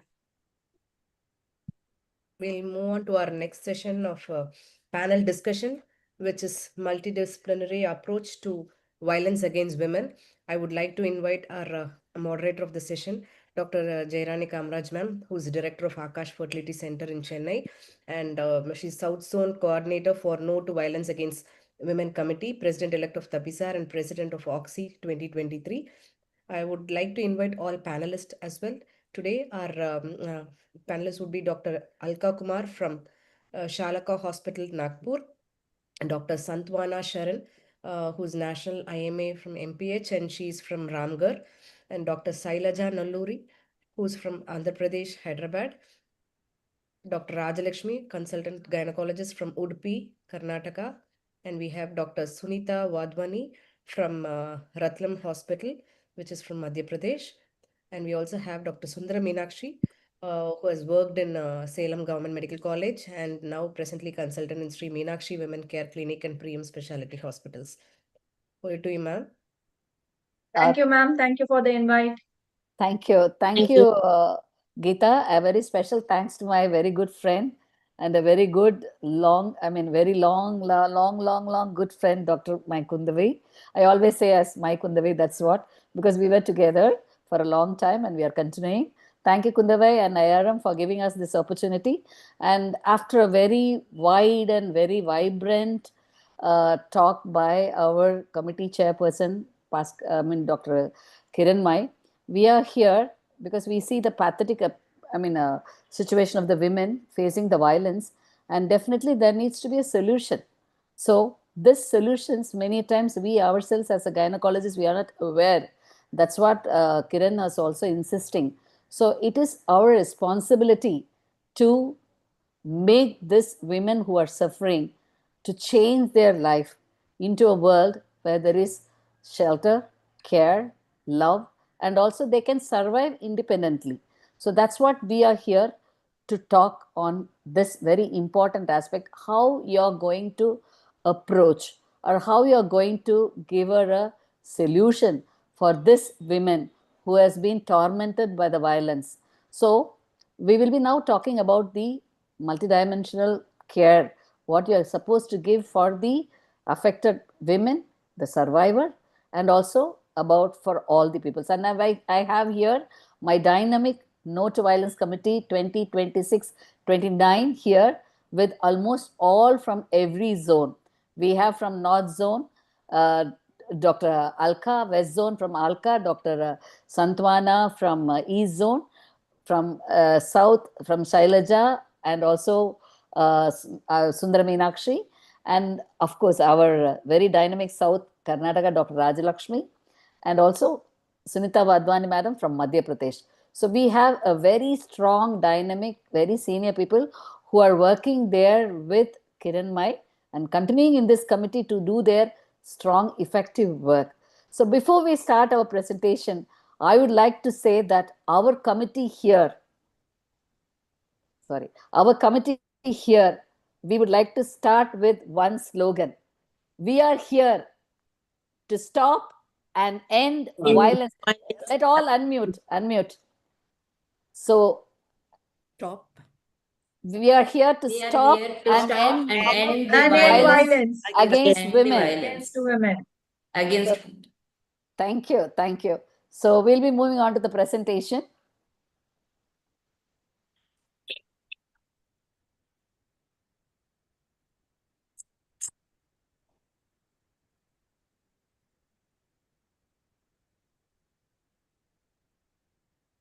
Can you see my screen? Yes, ma'am. Yes, ma'am. Is it full screen? No, yes, ma'am. Now. Yes, ma'am. now it is. Okay, so we have our strong panelists here. So we are here to end and stop and end violence against women. It's not only stopping the violence, but also we are here to end, because when there is an incident which is happening, we are going to stop the incidents. But ending is you give a solution and a future, every care for that survivor till her life gets settled. So that is the ending the violence. So we have to be here to end the violence. We are the first one to see the women, because many a times the women come to us, the affected women will come to only three places. The first to the doctor, because she may not even reveal her injury. That's what Kiranmay has given. So many things have retrospectively we have inquired and found out that she suffers through intimate partner violence and domestic violence. So they never open with any I mean, they won't point out in their history, but they will come with the effect. That's the primary. We are there to treat them. So they will come to the doctor, or they will go for because of the violence they suffer through, they go for a legal aspects for getting a divorce or for any other compensation, or they go to the police to complain about this violence. So these are the three people, but mostly our Indian women come to us, as rightly said by Kiranmay, that they come to the gynecologist, because these are the women who suffer through, and their primary physician mostly will be the gynecologist. So it is our utmost responsibility to understand what we have to do for this women. So what are the things that we can do for her when she come with a violence? So for this, we have here our entire team here. So I would like to start with the first question. So violence against women, we are talking, because many times when I contested for the election, when I was talking with the asking for the poll, many of my Foxians are very good friends of mine. So when they ask, I'm going to contest this election, which committee? Few were telling us, oh, this committee, it is a activist has to work. It is not for gynecologists, they said, but we are the people who are looking them first. So I will really want to defy them that it is not the activist, it is the gynecologist who have to act as a doctor, who has to be a counselor, who has to be an activist, who has to be a supportive care. So entirely it is our responsibility to treat the women holistically. That's very, very, very important. So, Hello. yeah, can you hear me? Yes, ma'am. Yeah. So we start with the first question. So how big is the problem? So that is what many people are asking. Is it so rampant here? It's so prevalent. Every woman is happy with their married life. All are taken care. That's what the men says, or even many other women says. So how big is the problem? Can I ask my panelist, Shailaja, who is a very active person from Telangana, I mean Andhra Pradesh, who will be now telling us how big is the problem, Shailaja? Yeah, unfortunately, the incidence is very high, madam. 1 in every 3 women who ever got married have faced this violence from their spouse. That is almost 30%, but only half of them have ever come out for help. By the National Crime Records Bureau, when it was recorded, the cases exceeded 4 lakhs annually, and this is only the reported cases. Much more goes unreported. It can be intimate partner violence, cruelty by her in-laws, sexual assault, or even dowry-related violence. Domestic violence by the intimate partner incidence is very high. Yeah. So 1 in every 3 women who are almost 50 years of their life, they go through some time with this thing. It is the data which is given even by the WHO, even in the developed countries, not even in the undeveloped countries like India. It is also in the developed countries. 30 to 60% is the intimate partner violence, and 275 million children also is exposed to domestic violence. So much rampant. It affects the entire family. So it is very, very important that it has an effect. So violence against women, it is not a statistics, but it is a headline. It is not a legal file, but it is a human experience. Behind every case of violence is a woman who has once hoped, trusted, loved, and dreamed, is expected to go through this violence. So many women experience violence They do not come to us, to the doctors, saying that I've been abused by my husband, I've been hit by my mother-in-law, or I hit by my sister. So it is not so. They come with pain, anxiety, repeated care, illness, infertility, pregnancy, complications, and all is silence and fear in their eyes. So this is what everything has been given very beautifully by Kiranmai in a detailed way of a case presentation. So they come with all these complaints to us. Underneath will be the violence, which we have to find out and correct her. Because if we are not correcting it, then as pointed out by that, she may go for a suicide, or she may go for a divorce, or she may go for a living a life with no interest and disgust and even a psychiatric problem. So that is what a woman's life when she faces this.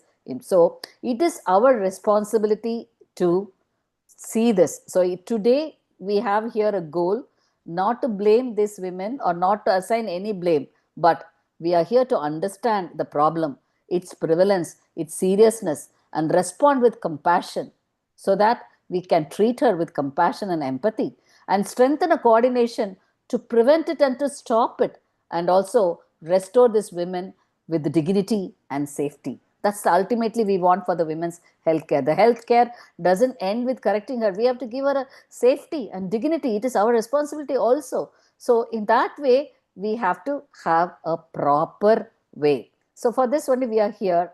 So now I would like to ask Dr. Alka Madam, we are here now, we know pretty well it is very prevalent and very much common, and every gynecologist will be coming across every day at least 1 or 2 cases, because if the incidence is 1 in 3, almost every day we will be having one violence case which is not been given, which has not been identified properly, but still we are there to correct them.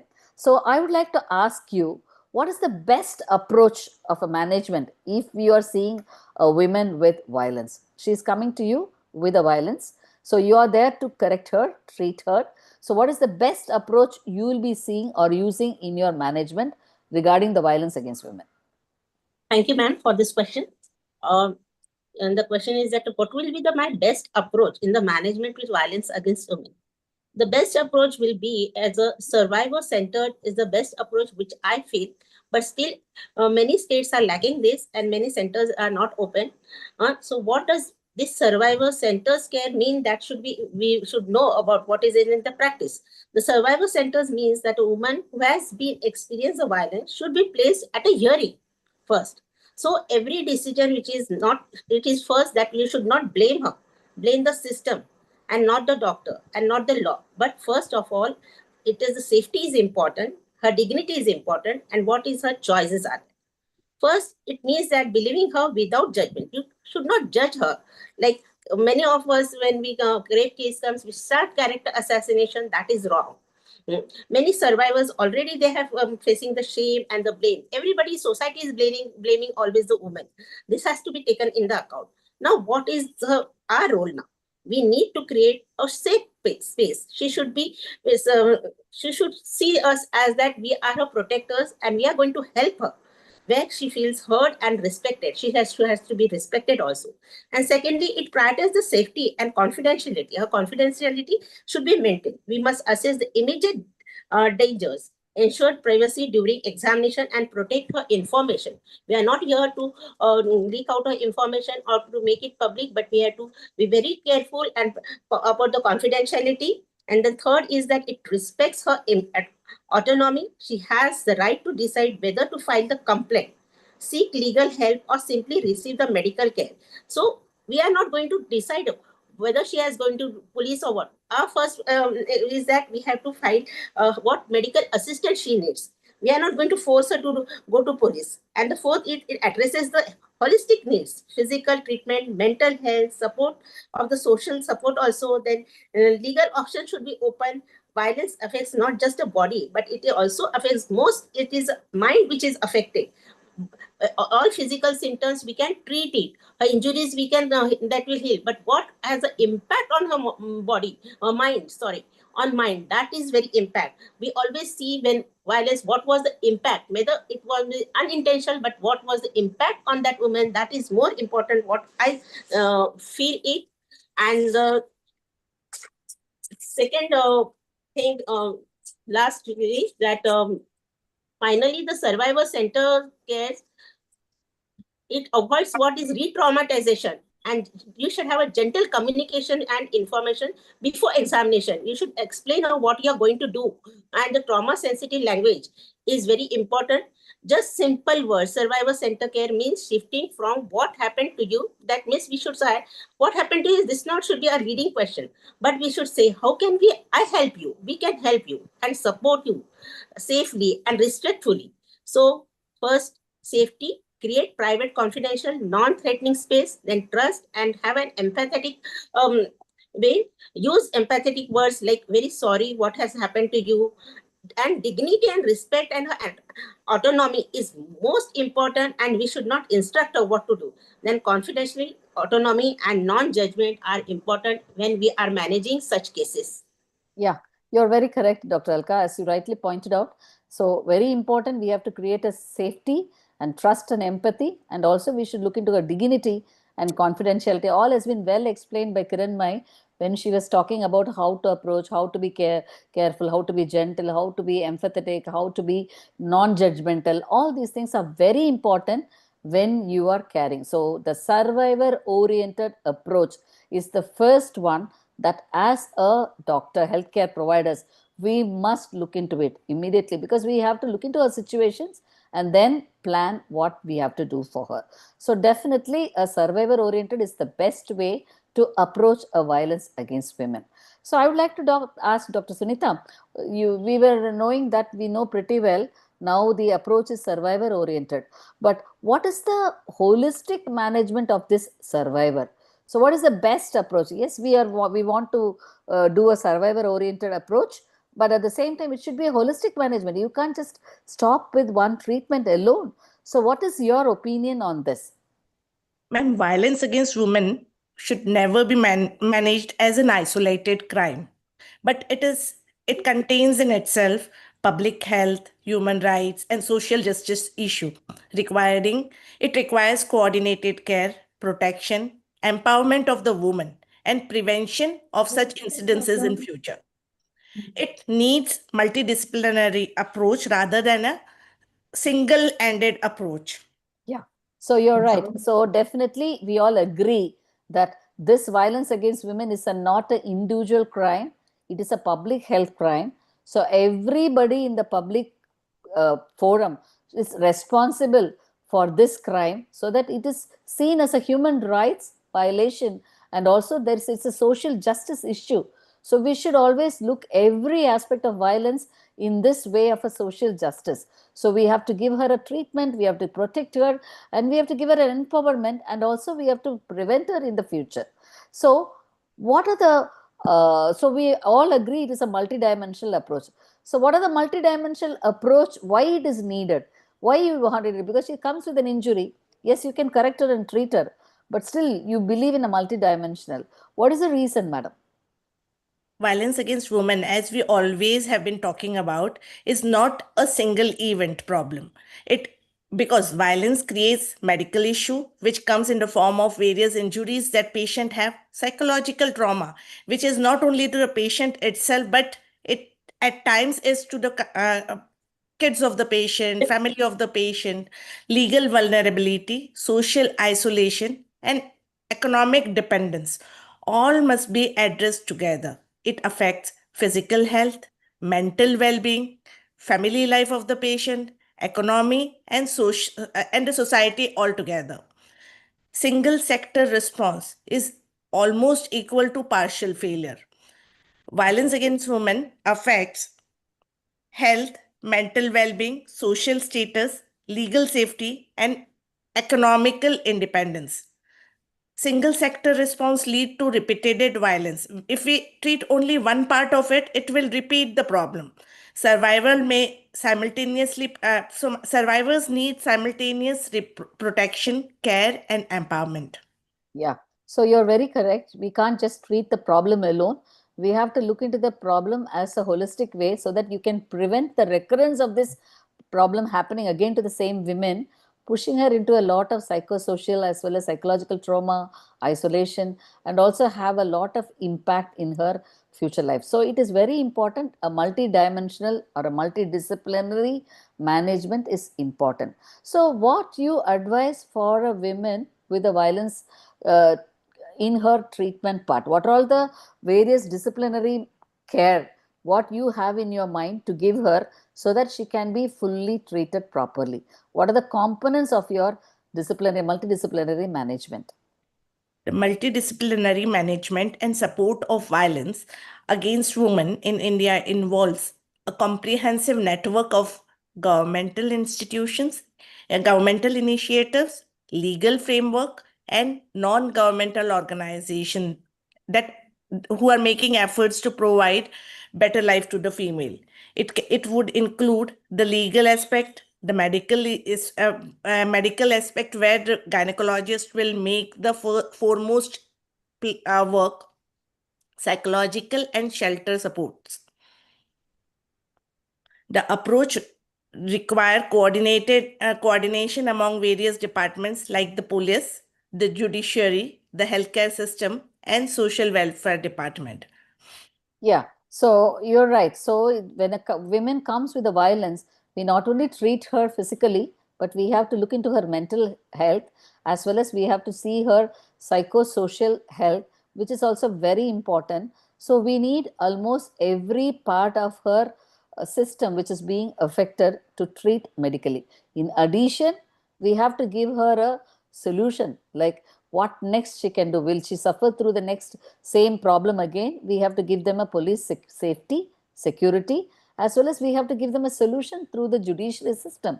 Because in our government and non-governmental, as you rightly pointed out, there are various policies, various legal safety for the women. But we have to educate that survivor, and thereby the perpetrator can be penalized, or he can be corrected, or there can be a proper counseling so that the future of the women is with safety. So, what is our role as a healthcare providers, Dr. Santwana, to continue? What is the role of a doctor when the patient comes to you first with the violence? Thank you, madam. Thank you for giving me this opportunity to be a part of this very important committee. So, ma'am, what I have heard all this in all this panel and the lecture which Kiran, my ma'am, gave so nicely, that mostly what happens that we ignore and sometimes we don't recognize the problem actually. So first of all is that we should always see the role and hand of trauma or any violence behind any of the disease the women presents with. So first of all is identification of injury and trauma and the violence behind whatever she complains with is very important. So identification, and then we should go for the treatment of the cause she has come for, like she has come for pain or something injury. And as well as we should go for the treatment inflicted into her because of some injury or some social or psychological or even verbal abuse causes lots of trauma in her brain and mind and body. That we should always look for. So treatment is the second priority. Third is very important, ma'am, which saves us and the women as well, is documentation. Generally, the healthcare providers are so much busy dealing with the case, with the treatment, with the counseling part, that they forget to make a proper documentation of everything, which is very important for the future reference, even for the doctors and for the patient also. Because if she goes for any further investigation or any further legal activities, legal formalities, then documentation plays a very important role to give her justice. And even for the safety of the doctor, we should document each and every event in the proper format as it is provided and it is in the protocol. And after all, with everything which we are going in formality, we should go for a proper counseling, because most of the time the patient who is suffering from a violence is silent. She won't complain only. She won't ever admit only that anything has happened with her. So with proper counseling, as madam said, with a very proper language, with a very proper approach, a very calm and very friendly, very submissive language, we can ask her about anything has happened to her, or like if she wants to tell us something, or like this will be a confidential information or anything which suits at that time of examination. We should try to take out the pain and the history of injury and trauma to her. And finally, if there is all these 4 parameters are served, and we find that this is a medical legal or a violence case, then we much should take up a multidisciplinary approach, as Madam shared just earlier. And we should refer the case to other parts of management, like to police or to other legal departments, to medical legal department, to counselor, so that she gets a multidisciplinary and a trauma-based approach, Yeah. which will be helpful in her future revival, future survival, as Madam says. And we should always have a survivor-friendly approach, that Yeah. after all this happens, whether she sustains with this treatment, with this, whatever advice we are giving, whatever the procedure we are trying with her, whether she will be surviving all this nicely, and with the family, with the locality she has to live in. Yeah, you are very correct, Santwana madam. You are given a very good way, because I know you are well versed in all this violence against women, because you know everything how a woman goes through. But sometimes most of the gynecologists, our 47,000 gynecologists, will not be knowing, except our committee members who are actively working with the affected women, know all these things. But if a unknown healthcare provider comes across this patient, so what are the mistakes, or what are the failures they do in handling these survivors of violence? So what are the common mistakes a healthcare provider make while handling the survivors? Because very important, we have to look into the long-term prevention and care. So what are the mistakes that they do in their healthcare?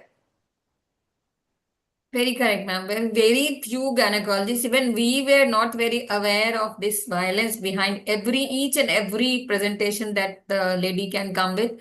We were not aware before we were in this Nok to Bow committee. So it's our prime duty that we should inform at least each and every gynecologist about what all can be there with a very common looking presentation behind the scene. Behind the scene, there can be a very big violence, history of violence, a long history of having torture.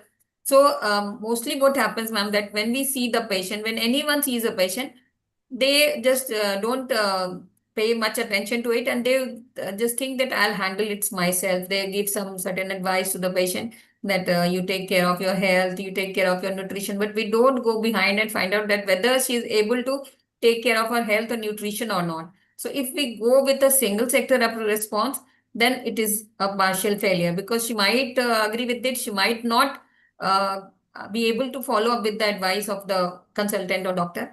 And sometimes our style of asking, our approach of the patient is not very convincing to the patient, not very submissive. And she already is under tension. She already has lots of abuses before. So that our approach should not just build up or add to her already being tensioned, and already she is having whatever she was going through. It should not add to that.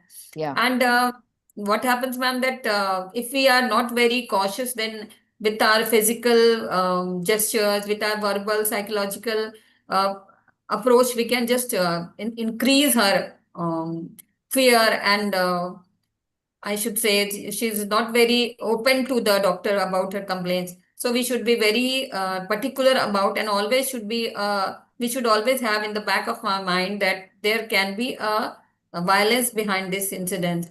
We should have a very calm and very cool approach, that like a friend or a very close senior guardian who can help her survive later on with the same family in the same locality, because we are not in a position to change the situations at this just in a month or in a week or in a day. We are at a very approachable person, because patients come to us with lots of hope and response, and they think that the doctor can help us. So we should have a very calm and cool approach, that patients opens up before us. That also releases her tension, and she feels very quiet. Yes, you're right. And finally, we should reconcile and in addition, please. as you rightly pointed out, even when they approach, they open it up.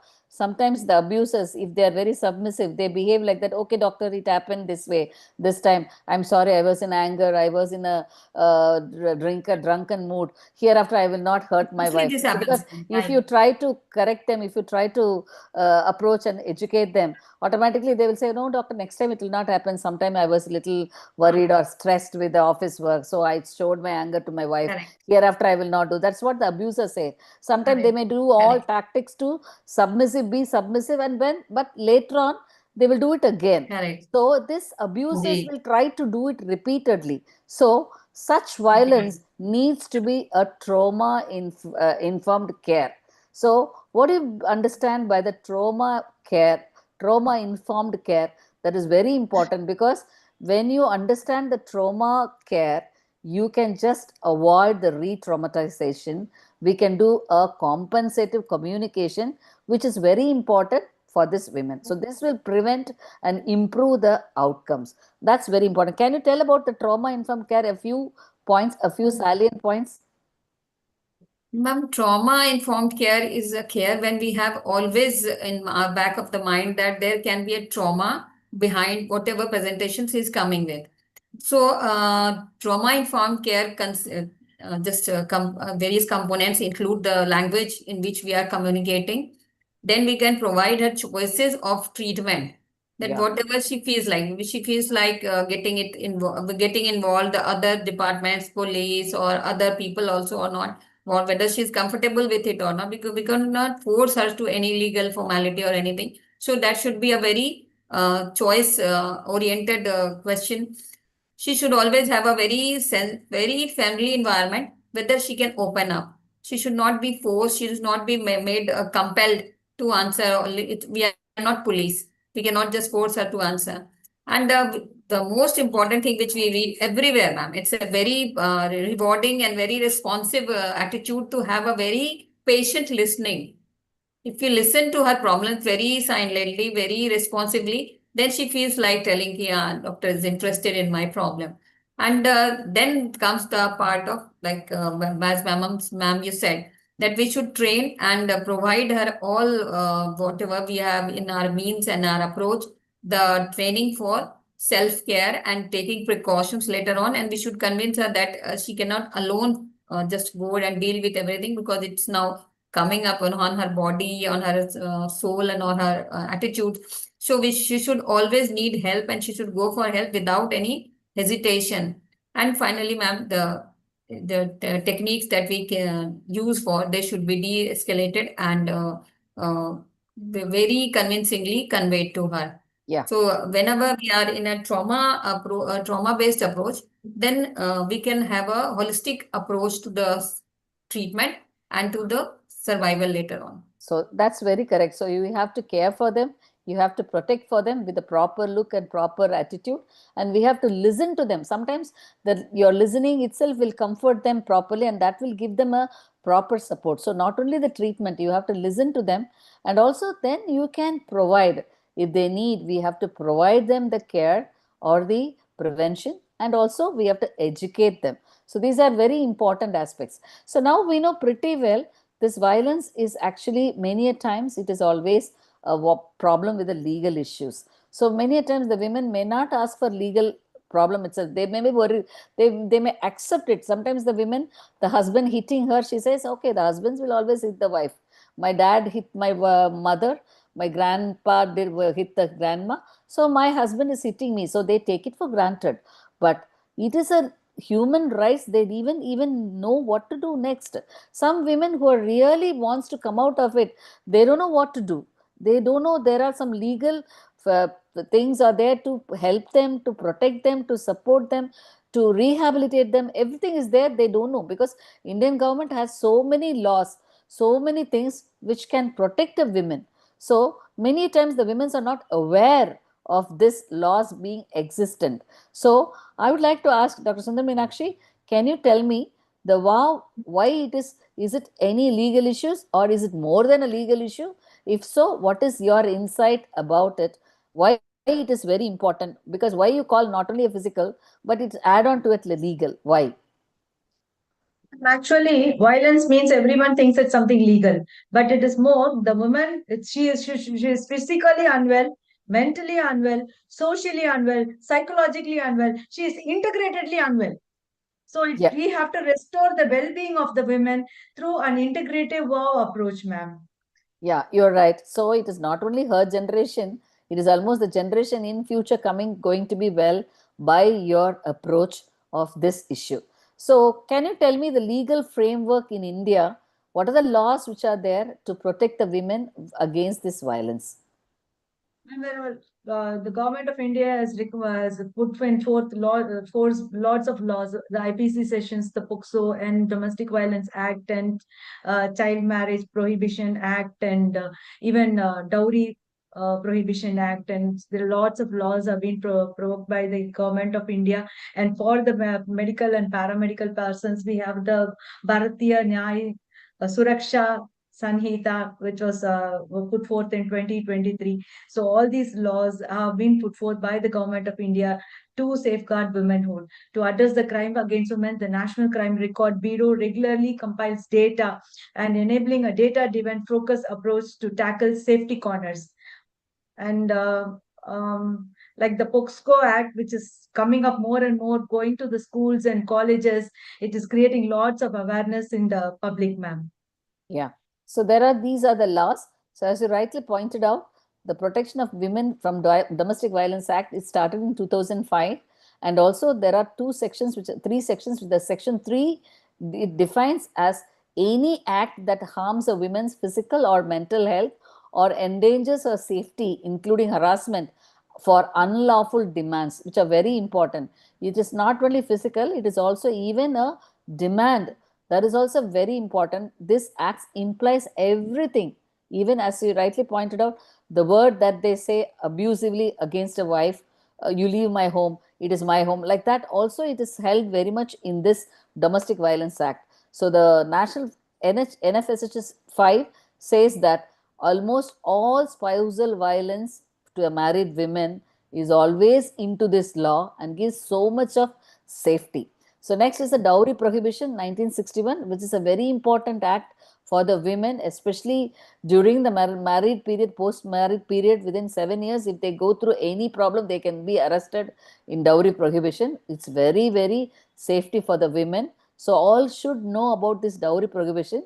And also the Immortal Traffic Act, that is actually the act trafficking, human trafficking, is also very important to rescue and rehabilitate the victims in a very good of things, which is there very much prevalent. And also the Sexual Harassment of the Workplace, that is a very important act for the prevention of women for the sexual harassment in the working place. This is also a very important one. We as a doctors should know about this sexual harassment, because anywhere this act is play a very important role. We should have an IC in the committee, that is internal committee, which should be there in any workplace with more than 10 employees, while the appropriate government set up a local committee for smaller organizations. So not only for 10, even below 10 also there are some local committees. And even for the children, the Ministry of Women and Child Development oversees the implementation and awareness of all these things. So very, very safest acts is there regarding the workplace harassment. So many laws are there, as you rightly pointed out, but why women or the survivors hesitate to seek justice? What stops a woman from going for a legal action? Can you explain what is prevalent in our Indian setup? Yes, ma'am. Yes, ma'am. Because the victim is threatened, so she fears to file a complaint. Next thing is, she is a victim, but she is the person who is suffering with stigma, that she is blamed for what has happened. Now she is not the culprit, she is a victim and she has the stigma to be blamed. These are the reasons that there is a delay in filing a complaint. Another thing is that the family pressure, that is, there is defamation of the family. If a girl goes and files a complaint that she has been assaulted, and the family gives the pressure that don't do it because that defames the hierarchy of the family. So these could be the reason why there is a delay. So can we make the legal issues, the justice, more survivor friendly? How can we make this justice more survivor friendly? Definitely, ma'am, by integrating like healthcare workers, legal people, social care workers, and we can tell them we are here to rescue you. We are not here to corner you. That could be an integrated healthcare approach, could definitely rescue these people, ma'am. So definitely this multidimensional approach is always very important in taking care of the survivors. So definitely there is a acceptance that all these care has to be together for a proper way. That is, we have to integrate these police, legal, and of course the social care, so that the women, the survivor, will always have a better benefit of tackling every issues because this violence is created in her life. So we are coming through the next part. Very important is the psychosocial rehabilitation. We talked about legality, we talked about laws, we have to talk about the healthcare provider's role. Now comes the psychosocial rehabilitation, which is very important because women have a lot of issues. Is it the medical care enough alone, or what is the role of the psychosocial rehabilitation? May I ask Dr. Rajalakshmi to throw your insight on this? Yeah, sure, ma'am. Good evening, everyone. Thank you for the opportunity to be a part of this committee as well as this webinar. No, just medical care is not enough because a lady who has undergone violence is scarred for life. She's scarred physically, psychologically, emotionally. So she needs help with her mental health. She needs counseling. In case of intimate partner violence, she may not have a place to go back to. So she needs shelter. She may not have any sources to continue her life. Even the kids have come with her. So she might need even the economic and financial help also. So just physical care or legal care will not be help. Multi-disciplinary approach, as well as what we have been talking since so long, the holistic approach will be good enough to take care for the survivor. Yeah, you're right, Rajalakshmi, you're very correct. So in this context, we know there are very many multi-sectorial approach which is prevalent in our country itself, even in every part of our country. Is there any way like that one-stop crisis center or a Sakhi center, will it be of help to address all these things? Can you throw insight about it?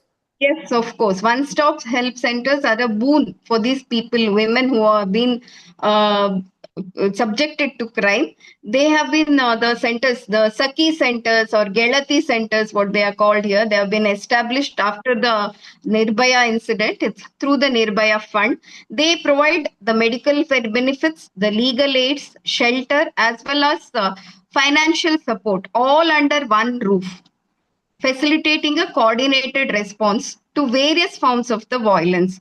As of now, Ministry of Women and Child Development statistics says that there are 812 operational one-stop centers, and they have been there since January, and they provide lot of different aspects of the survivor is taken care of.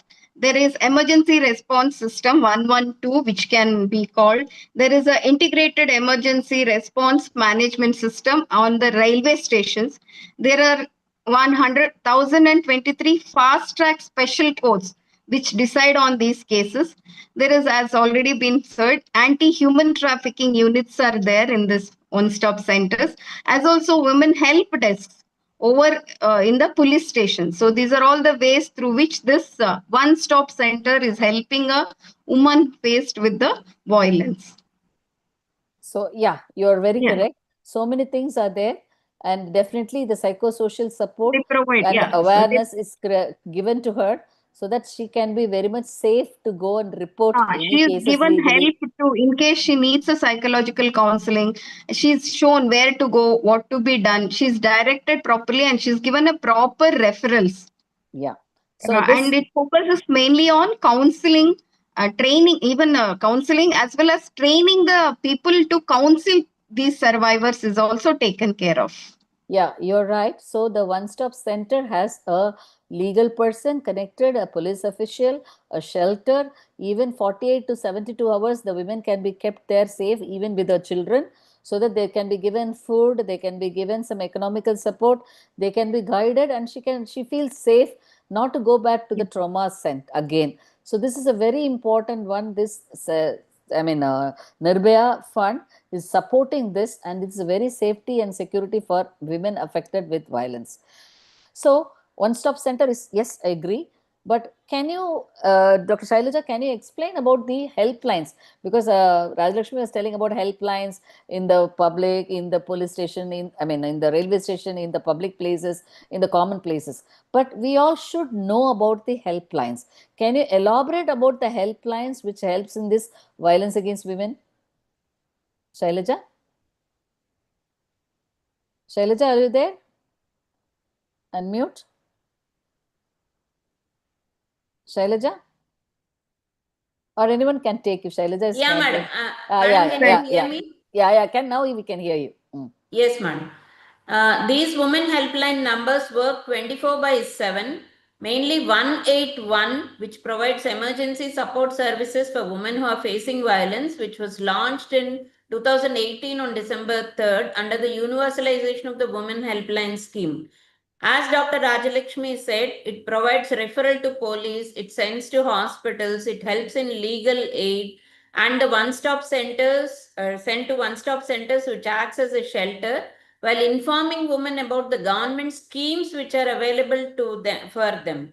This is funded under the Nirbhaya Fund and ensures continuous support until her entire issue is resolved. She settles down comfortably, financially, and safely. The Sakhi dashboard updates regularly, and feedback collection helps us to track how these women are doing effectively.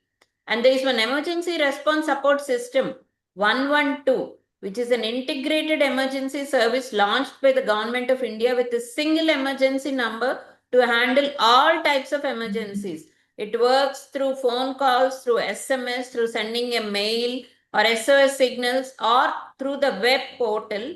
There is an app, 112 India mobile app, which enables the users to send alert messages with their live location and allows them to make emergency calls for quick assistance.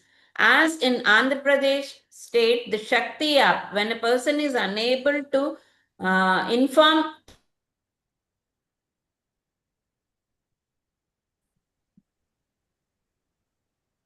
Shailaja, your audio is missing.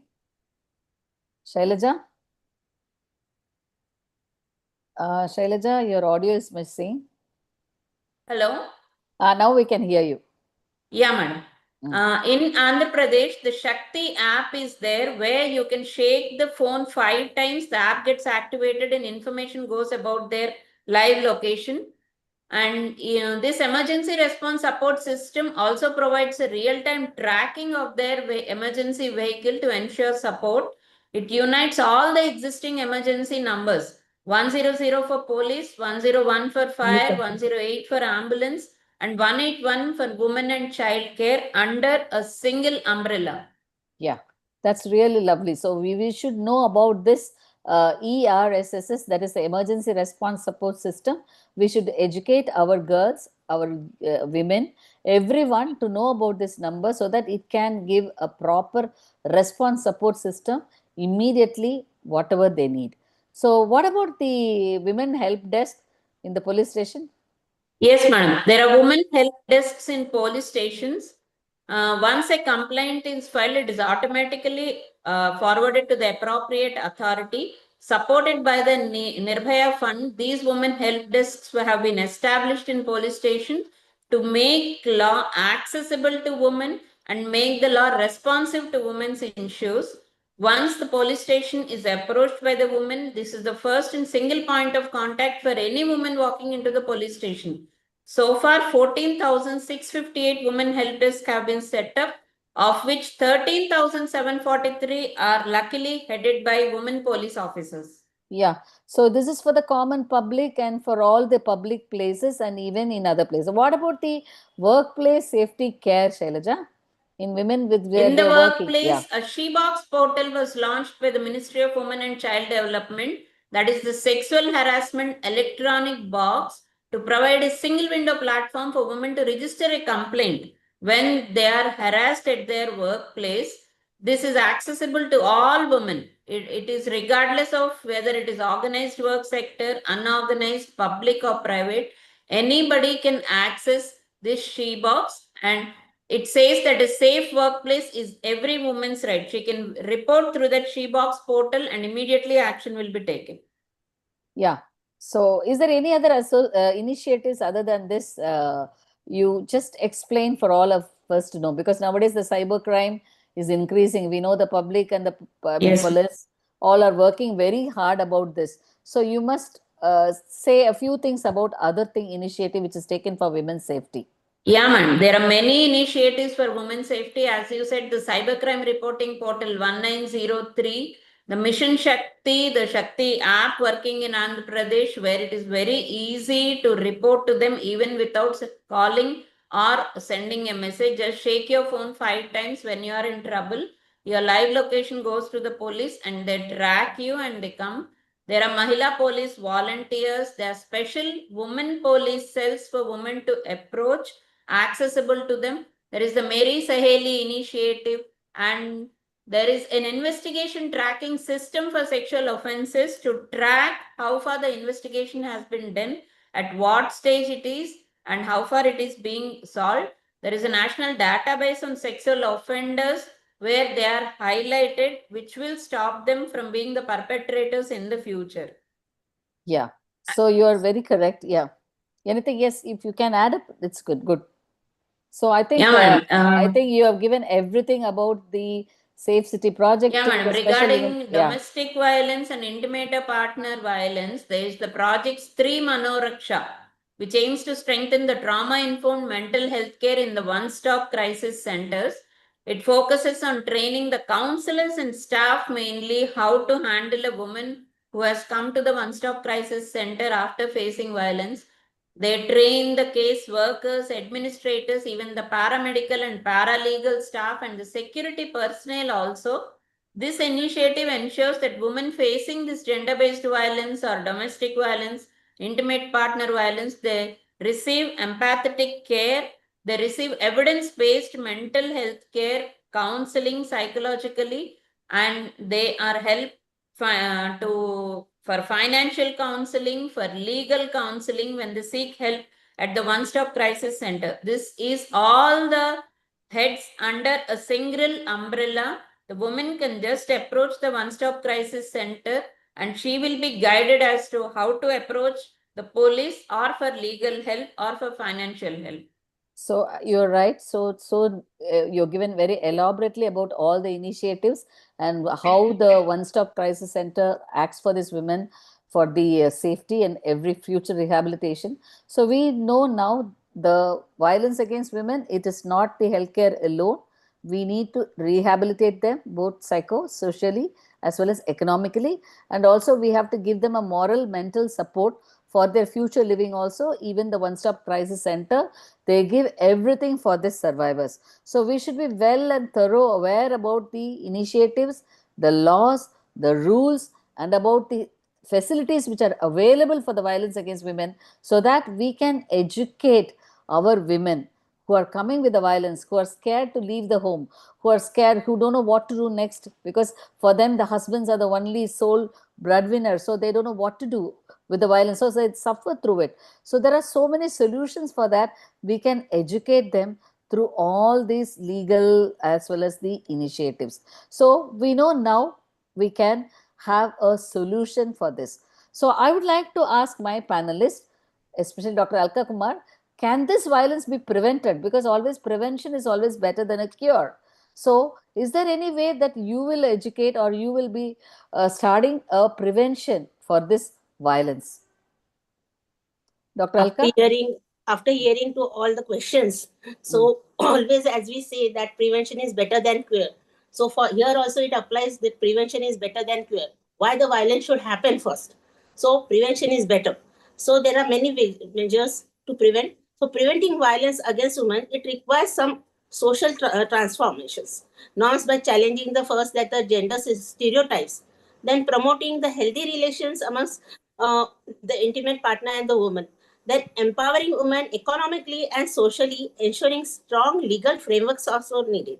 Then is supporting the survivors and also involving the men and the boys in the positive change. We should involve both them with actions ranging from call-out harassments or to advocating for the policy shifts and investing in the women's organization as Nirbhaya Fund and all. We have a lot of organizations which have been, our government has invested in that.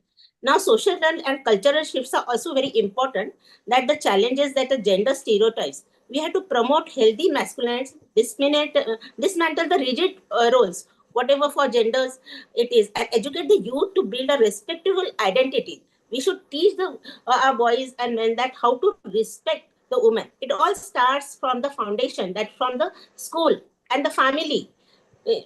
Then we have to speak out harassment. If a woman is being harassed, then she has to speak out. If she has inappropriate jokes to create safer environments, means many times the inappropriate jokes are there in front of her, so she has to speak out and she has to stop those. Means if she doesn't speak or if she doesn't, then this will continue and this will cause a mental harassment also.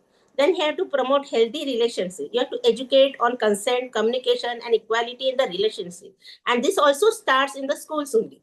Like that, otherwise what happens, the boy learns that my father was hitting my mother, or he was not talking properly with my mother, he was disrespecting. This he will learn. So this, all this have to be taught in the schools. Then the media is also responsible.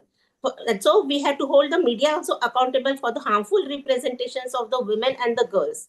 Then economic and social empowerment is very important, what I think. So we have to first empower women, support women's economic scrutiny, security through child care, asset ownership, job training, and inequality fuels violence.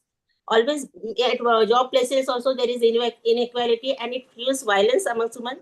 Then already discussed about the Funds Women Organization, which there are many support groups as told by the previous speakers. Then we have to change something on the policy and the system changes also has to be. So we have to strengthen our laws. There are many laws. Our constitution has given a lot of laws, but we have to strengthen the laws and implement it. The most thing is that our laws are not implemented. Our constitution laws are very strong, but not implemented properly. Then institutional prevention is also, so we have to train the police and the government officials also to shift mindsets and effectively implement the policies. What happens when a woman goes to a police station to complain? So many times I have also seen that they see what is her status in the society. If a very educated woman, they will listen to her very properly and register also her complaint. It depends how far it is. Then, but of a uneducated woman who doesn't know how to talk, and they will just ये तो होता ही रहता है, आपको आपके husband ने थोड़ा सा मारा तो उसमें क्या बुराई है, and they will try to counsel. Then they will say that if you leave him, then how you will look after your children? You don't have any financial support also. These are many problems.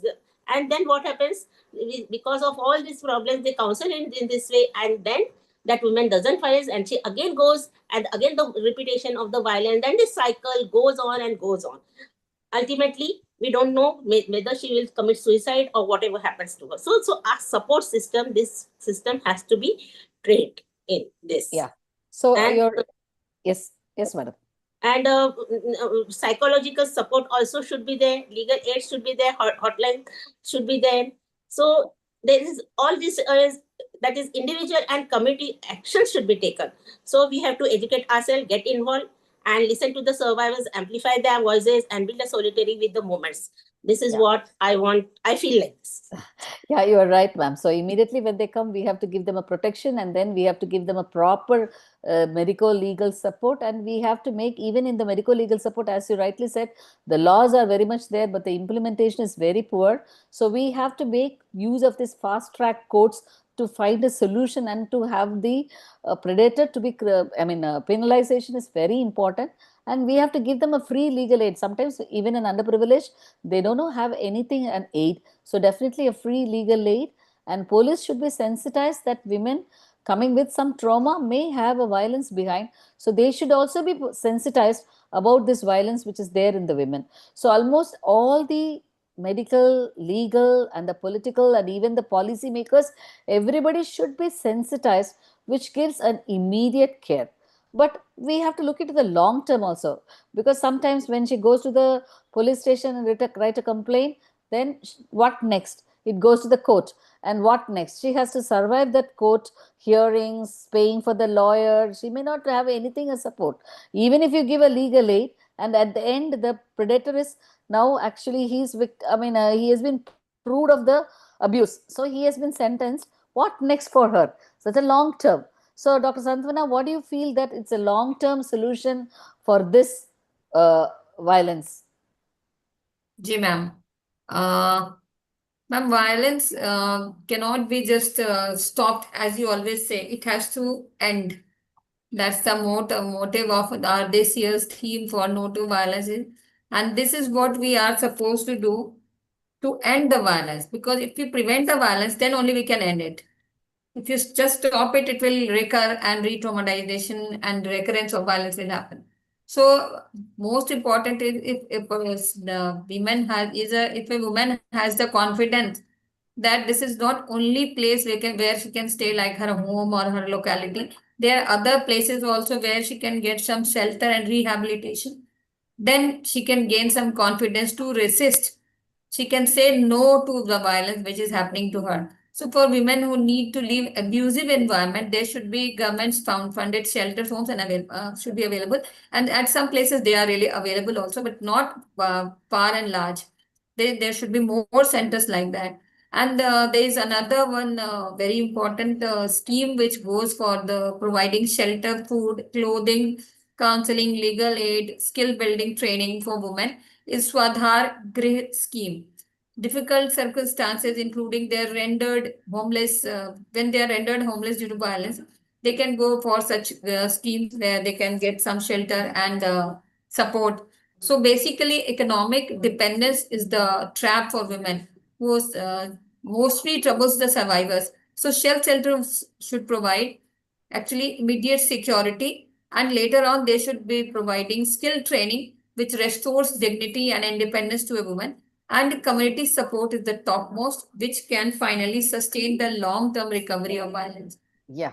So this what I find, ma'am, Yeah. is the solution for prevention, and this what I find that this is the solution to end the violence finally. Absolutely. Shelter rehabilitation is very important because that gives the women a positive hope that she can survive the violence and come out of this violence, because her main need will be the economy or the food, the clothing, the shelter, and that future living. So all these things can be taken care, means she can definitely come out of this violence and start an independent life without the dependency.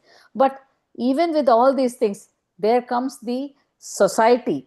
The society will react to her, because if she comes out as a single woman, or if she comes with a child as a single woman outside without a pair, without a husband, how the society blames her and how the society looks into her. So what is the reaction of the society, and how we are going to prevent this reaction of the society? So Meenakshi, can you tell me about the society's shift or the reaction prevention from the society for preventing this violence? Because we have to see a holistic view. Not only the survivor care, but also the society has to change. A lot of society change is needed to look into these women in a different way. So what is the society shift that you see, Meenakshi? I feel that it has to be started, the change has to be started from the level of the root. The gender discrimination should be stopped at the family level. That is the first thing. Equality of gender, and telling the importance of the girl baby to the son in the family can make him, we can teach him respect womanhood at the family level. So whenever the family is good teaching the children, there can be problems that can be avoided in the society. So I think that will be my first priority. Gender equality at the family, that will deroot the problem of gender injustice done for womanhood, ma'am. Yeah, that's very important. So we start from the family. So that is the very important. From the family we have to start this, the rearing of the boys and the girls in an equal way, giving a gender equality right at the family will make a boy understand the women are a fellow human, not to be seen as a woman but as a fellow human. So that's very importantly, we have to look at the society shift very importantly. Rajalakshmi, can you tell me what, as a doctor, we know now pretty well this violence is very prevalent. So we know what, as a doctor, we can play inside or outside our clinic, how we can do a preventive way to prevent this violence. Yes, ma'am. Inside the clinic, as a OGCN, what we can do, Dr. Kiranmay ma'am has explained very well. We have a societal responsibility also outside our clinic. As Dr. Sundari just now said, creating awareness is the main key. First, it should start from the home, then to the schools. Boys and girls both should be taught about gender inequality, gender discrimination, because as our generational diseases like diabetes, this trauma also runs in generations. The boy sees father beating the mother, they think it's right. The girl sees mother being beaten and she thinks it is our endurance. Ladies have to endure. So these thought process has to be broken. So the awareness activity should start from the school, as Dr. Kiranmai madam had started Dira project, where we used to go to schools and teach them what is the root cause for violence against women and how we can prevent them, sensitize them. We always say beti bachao, beti padhao. Along that, we have to add now beta ko bhi sikhao, what has to be done and everything. Second, ma'am, the women, like people who are educated, skilled and all, they know what it is. The low socio-economic strata women who are the daily wage workers, these migrant workers, they don't know that there is something called violence. The domestic violence, they take it as, this is our routine, we have to bear. So I think we need to sensitize them about the violences and guide them to these one-stop centers, Saki centers. They may not come to us, they may not go to police. They have the fear, they have like, we will defame the society. Many of the times what I've seen is they are being abused by the person whom they are financially dependent on. So that is the thing they say, we can't complain, what we'll do, how will I look after my kids? So we need to convince them, counsel them, make them recognize, and then direct them, give them a proper direction and access the social, the one Saki centers. Third point, we need to make our colleagues, OBGYN colleagues, aware of the violences which is present in the women, and we need to be keen eye. We have to have a keen eye to recognize and provide them support. This is what I feel we can do outside our clinics also, ma'am. Yeah. So you are very Ma'am, correct, can I Rajalakshmi. add one, ma'am? Can Yeah, I add please, one, please, ma'am? please. Ma'am, Please, Meena. outside the clinic, first thing which I feel is like our colleagues should be educated. We should give awareness to our Yeah, colleagues itself. obviously, Because Yes. violence against women is not a banner. It is not a Yeah. flag that we are going to hold on. It is a real Yes. feel that we have to respect womanhood and rescue womanhood.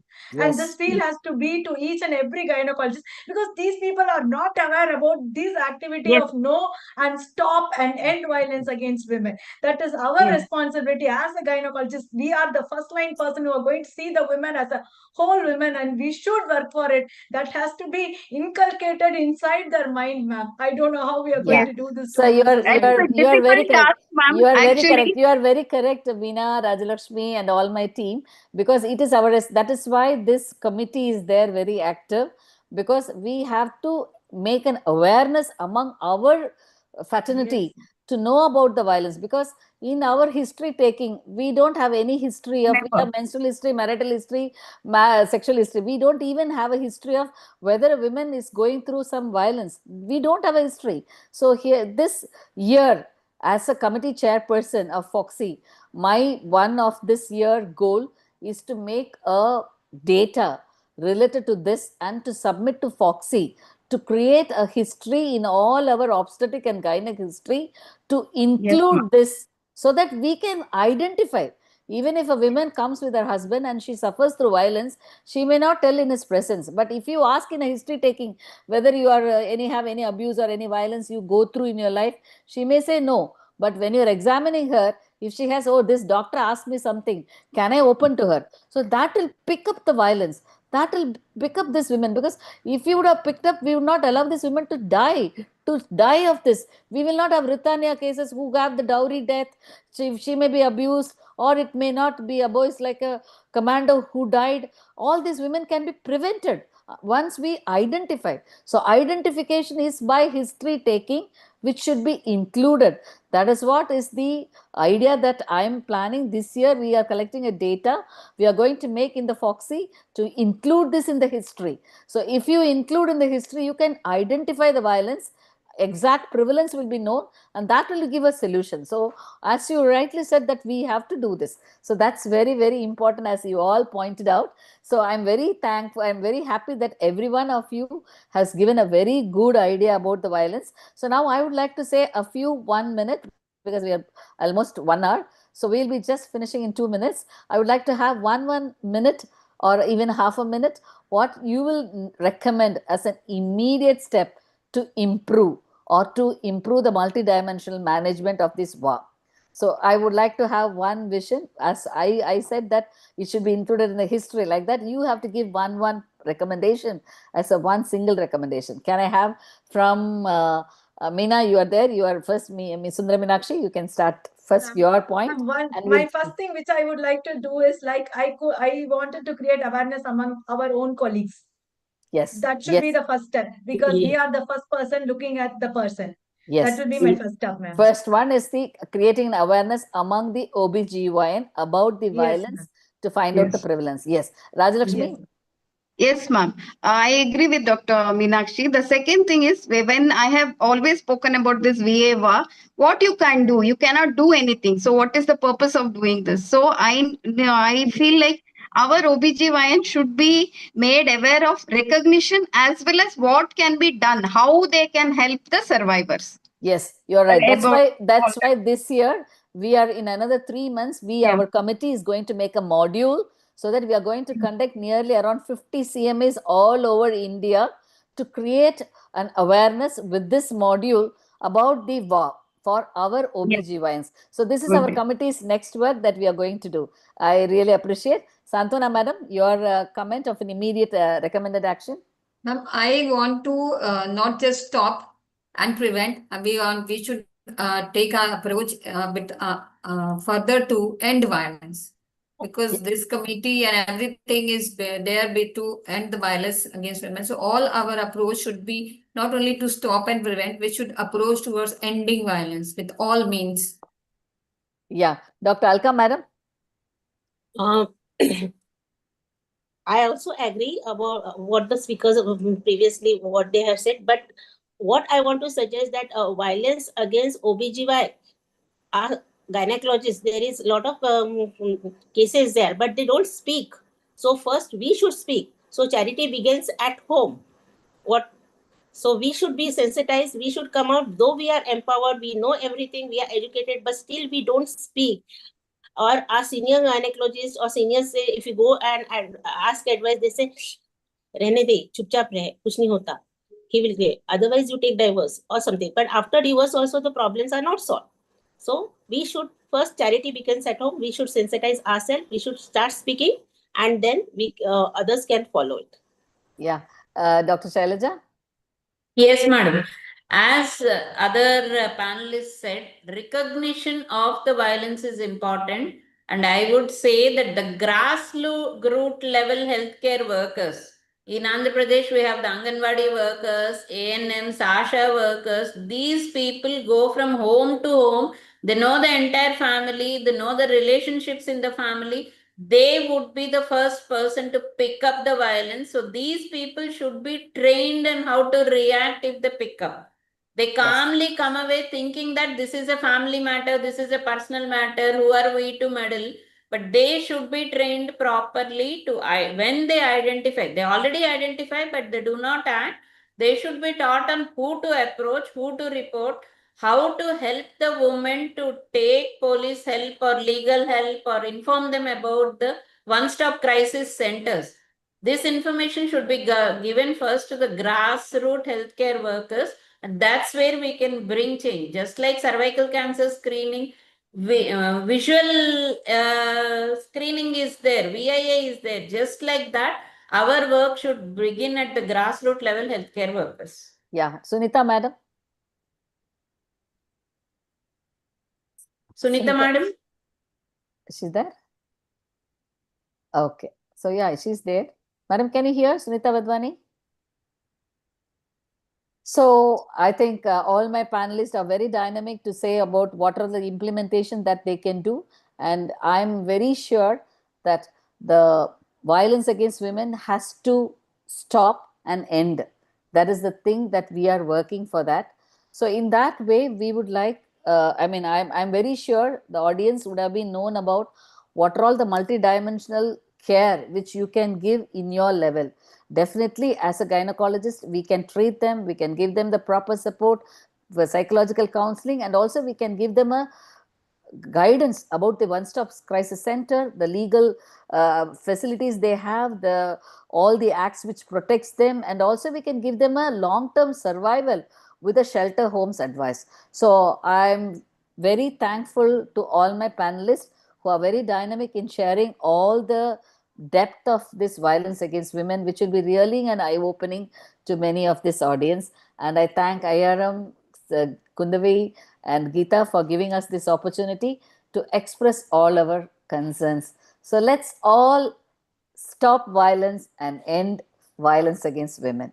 Thank you so much. Jairani ma'am. Thank you. Thank you. Thank you, Thank you, madam. ma'am. Thank you, ma'am. Thank you, Thank ma'am. you. Thank you, Thank you, madam. ma'am.